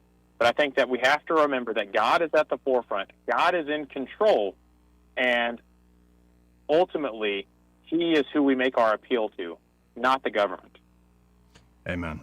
Well, and I appreciate your time today, Case. And when you can't stop by in person, but if you got time before the primary vote, and please feel free. Yeah, and I want to close with saying this. I want to speak to Congressman Palmer directly. You owe the voters in your district a debate. You have a lone challenger in me. You have a record that needs to be answered for. And so you cannot coast on the name ID. You have to speak up for what you've done, and you owe it to the voters. Well, there you go. Well, I appreciate you, Case, as always, and hopefully we'll talk again soon. Joey, I appreciate it. You take care, man. You too. God bless. Again, Case Dixon. And, he doesn't pull punches, and he wants that debate with Gary Palmer, and honestly, I don't think that's an unreasonable ask. Of course, I can put on my cynical political hat, and there are a lot of folks that choose not to debate because they think they don't have to. We'll see. We'll see what voters say here in just a few months. 272-9228 if you want to get in on the conversation. I got to hit a break here. But first, this part of the program brought to you by Pest Pro Services. And they're at Pest Pro, Ashley and that great team are ready to help you as the spring has sprung and you see all the life and all the green. And then all of a sudden you notice, fire ants, mosquitoes, cockroaches, wasps, all those little critters freaking you out. And you haven't even gotten a termite inspection done in years. What are you doing? Get on top of it. And Pest Pro can help you do that. Just get in touch with them. Get on their monthly subscription model. It's a great way to control costs year-round, and you get great, incredible service by wonderful local folks. So you can learn more at ppsrevision.com and get in touch with them that way. And you can always go to Pest Pro Services on the Book of Faces. They have a very active Facebook page. Or just call them direct at 265-9990. That's 265-9990. And when you call them up, be sure to say, hey, I heard that Joey Clark guy on the radio talking about you. I want to see what you can do for me. We'll be right back. Want to carry News Talk in your pocket? Download the News Talk 93.1 app from the App Store. Available on iPhone and Android. Never miss a moment. Download now. Hi, this is Bo Goodson from the Goodson Group with your Real Estate Minute. Here in the River region, thousands of hardworking folks will be buying a home, some for the first time. How do you know you are buying the right home? It starts with research. A buyer's agent can help you in your search, providing a list of homes you may not be aware of or know about. At the same time, a meeting with a local lender to find out exactly what you qualify for and how much it will cost at closing and monthly. A list of needs and wants provided to your agent will help them locate properties that match those needs. An example would be bedrooms, baths, school zones, floor plan requests will also help. Start shopping and look at homes and compare and make a list of pluses and minuses for each home. Compare them with your agent to narrow the field. After you work out the contract, appraisals and inspections come next, and then the closing. For more details, call Bo Goodson at the Goodson Group, 221-2883. That's 221-2883. Hello, everyone. Robbie Pelt with Capital City Roofing. If you think about it, your home is your biggest investment in life. Your roof covers your home, so why jeopardize your biggest investment on a roofer you don't know anything about when you can deal with a reputable roofing company like Capital City Roofing? We have an A+ Better business rating and the best manufacturers and workmanship warranties available. We do all residential and commercial roofing applications that are certified through the manufacturer to ensure you get the best material and workmanship money can buy. We also have your project in our best interest before and after construction has been done. Don't hesitate to call us if you have any roofing issues or questions. We will match any of our competitors' price and give you the same great workmanship warranty. We also give free estimates. Give us a call today and let us show you the difference. 277-3311. That's 277-3311. Or you can check us out on the web at www.capitalcityroofing.com. Capital City Roofing. We capitalize the roofing industry.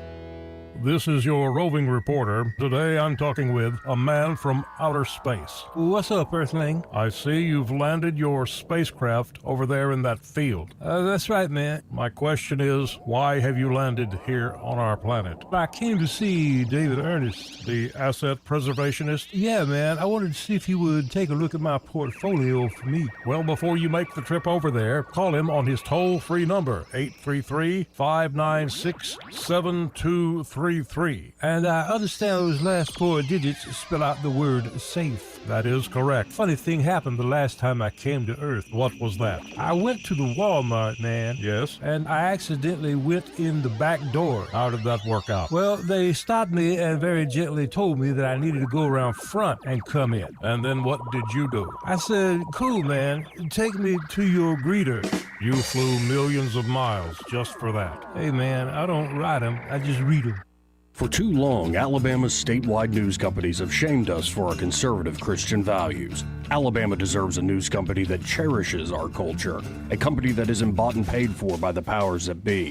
1819 News is that company. Run by Alabamians for Alabamians, 1819 News celebrates what is good and beautiful about our state, while exposing those who work against our values in secret. Just go to 1819news.com to learn more. Subscribe to our newsletter. That's 1819news.com. This hour of News and Views is brought to you by our good friends at Cole Plumbing, 279-8919. Cole Plumbing is number 1 in the number 2 business. You don't have to dig a hole. They have proprietary pipelining technology. Ask them about their tankless water heaters. Remember, when you have trouble with your bowl, call on Cole. For many homeowners, there's untapped reserves hiding in plain sight. It's not in the savings account. It's not in the stock market. It's right under your roof. Now more than ever, homeowners are sitting on record levels of home equity, and that equity belongs to you. It can be used to consolidate high-interest credit card debt, to pay expensive school tuition, to cover medical expenses, to invest in renovations, you name it, because that money is yours. This isn't about taking on unnecessary debt. It's about using an asset you already own to improve your financial position and your quality of life. The key is understanding your options and choosing the strategy that fits your goals. Let's see what's possible with the equity in your home. Give us a call at Alabama Home Mortgage today at 334-567-4223 or visit us online at myalabamahomemortgage.com. That's Alabama Home Mortgage, because there is a difference in mortgage companies. NMLS 1586368, Equal Housing Lender. I was in foot pain for 20 years, trying to give it relief, buying all these different insoles. Drugstore insoles, custom insoles. I spent thousands of dollars. I bought all these products, and not a single one worked. I really, truly needed to have relief in my feet. And the Good Feet arch supports were what gave me the relief I needed. For over 20 years, we've been helping people like Teresa actually live the life they love without their feet getting in the way. They wanted to make sure that I got something that my feet felt good in, not somebody else's feet. I love the fact that I can wear these arch supports in all my shoes. I have boots, I have cowboy boots, I have running shoes, I have walking shoes, I have flat shoes, I have heels. It makes me so happy. If you ask my husband, he will crack up, because there is no store I would rather go in than a shoe store. I'm Teresa, and that's my Good Feet story. See what we can do for you with a free personalized arch support fitting at the Good Feet store.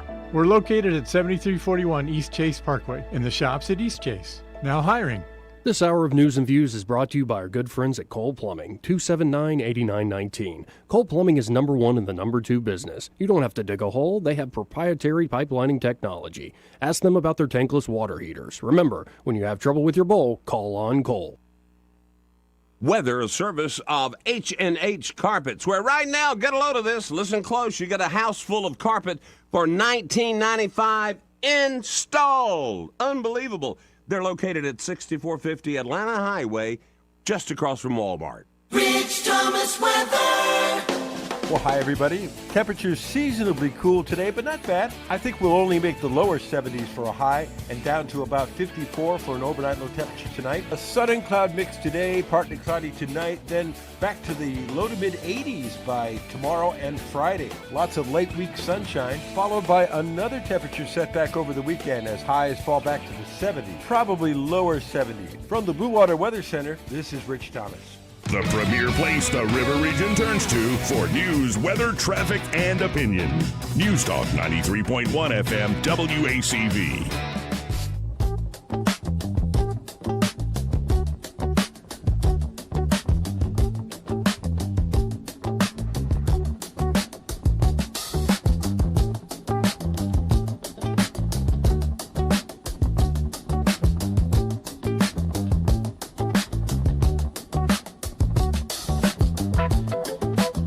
Joey Clark. Welcome back. Well, we mentioned it earlier with Jeff Poore to kick off the show, but just to reiterate the point, new poll is out. U.S. Representative Barry Moore from Enterprise, Alabama holds a 31-26 lead. 31% to 26% lead over Alabama Attorney General Steve Marshall in the Republican primary for U.S. Senate. According to a recent poll by Pulse Decision Science for Club for Growth PAC, who, by the way, has endorsed Barry Moore, says Moore should grow that lead as awareness of President Trump's endorsement of Moore spreads. Jared Hudson in this poll polled at about 13%. The other three candidates combined totaled 9% support, with 21% of voters still undecided. The other qualified candidates still remaining in the race besides Moore, Marshall, and Hudson include Seth Burton, Dale Shelton Diaz Jr., and Rodney Walker. I've not talked to Seth or Dale. I've talked to Rodney. I like Rodney a lot. But Pulse Decision Science polled 501 likely Republican primary voters in Alabama from March 16th to the 19th. Data was collected through a combination of live telephone interviews and text-to-web surveys. 35% of interviews were conducted via live phone calls on cell phones, 35% via SMS-to-web surveys, and 30% via landline. The sample was selected from the Alabama voter file and was stratified by geography, age, gender, vote history, and educational attainment. Survey has a margin of error of plus 4.4% at a 95% confidence level. Of course, the primary election in Alabama is set for May the 19th. So that's a small sample size there, but, I mean, good enough. And so if it's plus or minus about 4.5%, still a tight race. You got to wonder, though, if Barry Moore continues to get attention in the sense that, hey, guys, Trump endorsed me. Did you know that Donald Trump endorsed me, Barry Moore? You know, a lot of ads out there already, and it's in particular Club for Growth that has put out, I would say, a pretty nasty attack ad against Alabama Attorney General Steve Marshall. You know, I think the idea that he was Democrat and Obama Democrat and all this stuff, honestly, it's all politics is an element of spin, sadly. But I think you could say that. The other parts of the ad were like, Steve Marshall is soft on crime, which I just don't buy. But will it work? And that's the thing. It's not going to be in this market. It's not going to be in Central or South Alabama. This is like a $1.2 million buy in Birmingham and Huntsville markets. And it's certainly an ad that grabs your attention. It is, in terms of being produced, well produced. But the ad was run by Alabama Freedom Fund, so this is not from Barry Moore's campaign. This is the Club for Growth PAC. And, of course, they are in support of Barry Moore. This ad accused Marshall of being soft on crime and a former Democrat and highlighted past cases in which they claimed he allowed criminals to receive light sentences. Hours after the ads dropped in the Birmingham and Huntsville markets, Marshall appeared on Jeff Poore's show, we talked to again at the beginning of this program here at noon. Here's what Marshall had to say. Quote, "It's a sign we're winning, you know, and I consider that a badge of honor when we see out-of-state billionaires sending money into Alabama because they don't want a change agent to be able to go to Congress. I mean, this is the same group that opposed Donald Trump from becoming president again, that will push back against J.D. Vance becoming our vice president and spend millions of dollars against Katie Britt serving as their United States senator." I remember those ads. The fact that they're coming against me means that they're going negative in a way that they're losing. And the fact that we fought the ESG, DEI, and all of the national issues have been able to make a difference. That's why they don't want me in Congress. Marshall said he has faith that Alabama voters know his record and know the truth. He says to Jeff Poore this morning, "Look, we've litigated the question of party affiliation for me. 1 million voters, both in 2018 and 2022, put me in the office to be able to serve as a conservative fighter, and they know who I am. And look, There's a bunch of half-truths in the references to some of those cases that are in the ads themselves. And we'll have the opportunity to be able to respond specifically on those. So, primary season has officially begun. When you got PACs running, negative ads as well as positive ads. You know, on the days where we got Eddie and Byron and Troy here, we'll have to do these like watch-alongs. Because there are a few signs you got to look for with political ads in Alabama. Like, is there a football reference? Somebody throwing a football? Is somebody holding a football? Is somebody saying Roll Tide or War Eagle? Well, that can be polarizing, but could also work. But the football stuff. There's got to be football in the ad. Is somebody holding a gun? Is somebody even firing that gun? That plays in an Alabama ad. Is somebody in front of a church, sitting at a pew, literally praying? Or maybe they're just sitting in the church and their whole family is strangely oriented to all be looking at the camera. But there's got to be a reference to like that stuff. So we can go through this, and sometimes they get a little more creative and they go astray in the sense that they're over the top. But when you're seeing the attacks by Wes Allen on John Wall, when you're seeing the attacks by Club for Growth against Steve Marshall, the season is upon us. And I think it's a shame that this stuff works. It does. This is why people spend millions of dollars to do it. But it's a shame that this stuff works. To me, this is not a way that we actually pick leaders for a community. But it's the game we got. It's the game we've been given by the community over the generations.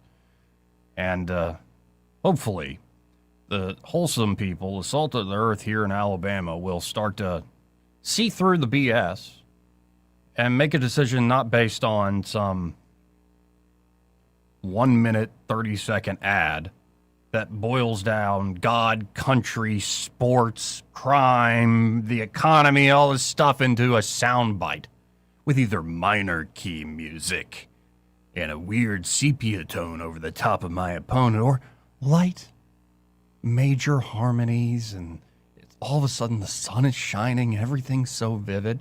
Don't fall for it. And if you're falling for the mailers, I guess somebody's got to, pay the mortgage. I'm not saying I want to put the people that make the mailers, the printers, out of business. But, come on, folks. Come on. 272-9228 if you want to get in on the conversation. Let's go to line 1. You're on there. Who's this? Mr. Joey, what's up, friend? What's up, Duke? How are you? Oh, I'm just fine. Been outside, get my tan on a little bit, boy. Nice. I still look vampiric. Yeah. You need a nightlight? I shine in the dark. Yes. I know you're a big Charlie Kirk fan and everything. When people came out and talked bad about Charlie and wished he was dead, and all that, glad he was dead. I haven't heard much pushback about the president making that comment about mother. What's up with that? I have, including amongst conservatives. I know you have, but I hadn't heard the outcry as quite as strong. What's up with that? I would say the Charlie Kirk thing is pretty unique for all sorts of reasons we don't necessarily have to go into right now. But Trump did this also with Rob Reiner after Reiner's son slit him in his wife's throat. It was awful. And I thought what Trump put out was awful, too. I'm talking about not quite to that extent right there. Yeah, and, but... We're glad the man did, But he's almost 80 years old. Trump ain't changing, for better or for worse. Damn, Trump get a pass on everything, doesn't he? Man. What do you mean a pass? Hey, I don't hear the bitching going on like I heard when Charlie was shot, when people made comments, gave their opinion. Yeah. So and now, that bothers me right there. Well, again, there's a heightened reason for that, and the fact of just the video. Wrong is wrong. You can't sugarcoat wrong now for one over the other. How did Robert Mueller die?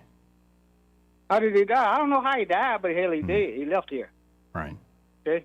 So, when dead is dead, you know, regardless of how you die. The circumstances of your death do tend to color exactly how folks might think of it, and especially when it's in high-definition video.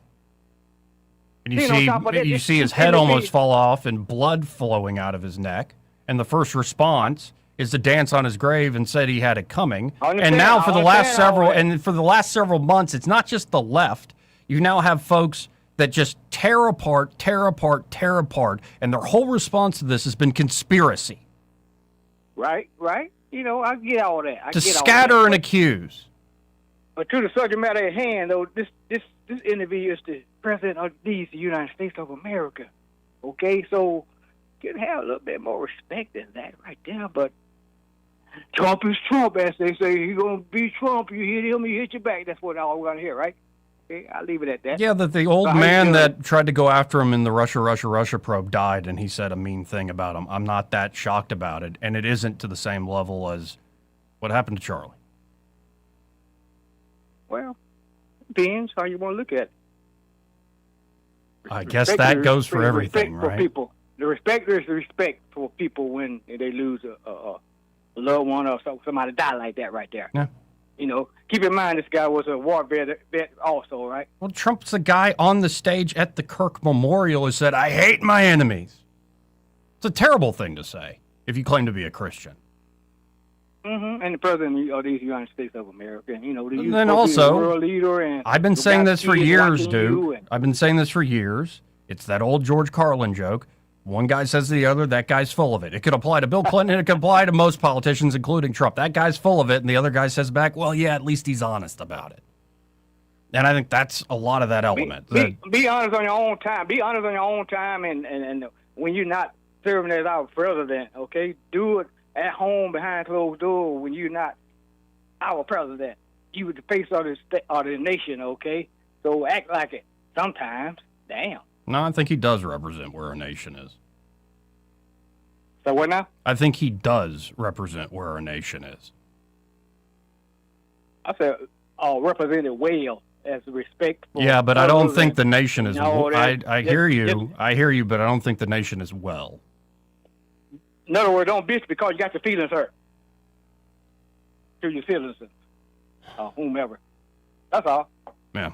Well. You have a good rest of the afternoon, Mr. Joey. God bless, dude. Appreciate you, man. All right. Let's go to line 2. You're on there. Who's this? Hey, buddy. This is Eric. Hey, man. It's got to be quick. I'm running out of time here. I just realized. Well, that's all good. I can make it pretty quick. You know, I mean, this Ben Gaza, at what point does it really matter? I mean, you know, I can go on and on about politics, but, you know, you can go for, a lifetime. But my thing is this, you know, Robert Mueller actually tried to get Bill Clinton, when he was in the Senate, convicted of the Monica Lewinsky deal, and then somehow or another behind the curtains, they just threw it out. So, you know, you want to, you know, throw mud at mud or whatever, but that's the way it is. You know, politics is nasty. It stinks. You can spray all the Febreze you want on it, regardless. It stinks. Yep, and it's like I told Duke, the nation is not well, even if your team wins. Care, Thanks, man. Take care. Got to hit this break. Be right back. He may not know whether he's coming or going, but whether you're going to work or coming home, Greg Budell is there. Mornings 6 till 9 and afternoons 3 till 6. Only on News Talk 93.1 FM WACV. E-Bike Oasis, E-Bike Oasis, E-Bike Oasis, ride for free. E-Bike Oasis, E-Bike Oasis, E-Bike Oasis, ride for free. At E-Bike Oasis, we're more than just Montgomery's best electric bicycle store. E-Bike Oasis offers free 1-hour electric bicycle rentals and a full-service electric bike repair shop. Stop by E-Bike Oasis in Montgomery today for free rentals, repairs, and electric bicycle brands in town. This hour of News and Views is brought to you by our good friends at Cole Plumbing, 279-8919. Cole Plumbing is #1 in the #2 business. You don't have to dig a hole. They have proprietary pipelining technology. Ask them about their tankless water heaters. Remember, when you have trouble with your bowl, call on Cole. Trustworthy, accurate, immediate. carrying your voice across the river region. News Talk 93.1 FM WACV.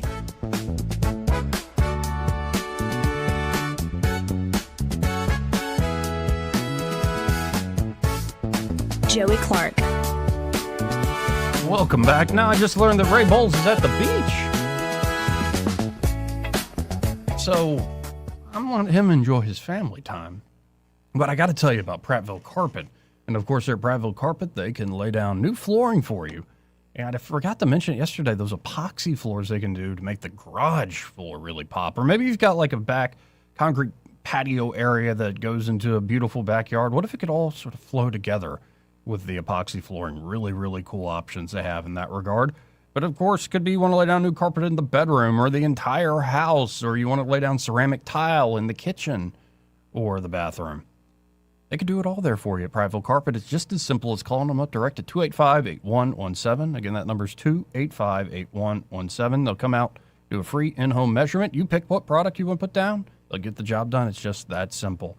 And be sure to tell them that Joey, that fella on the radio, sent you. Well, it's been real fun talking to the spring break crowd today. Actually, appreciate Case Dixon being on. Appreciate Jeff Poore being on the show. Andrew Szymanski, the conversation with him, that hour flew by. Thank you all for another great show. Happy hour, which I'm sure is going to be very happy, with Greg and Pamela. Anybody else joining? Not today. They're next. Y'all stay tuned. Broadcasting from the Riverside Chevrolet Master Control Center, this is WACV Cusana, News Talk 93.1 FM. When it's Chevy,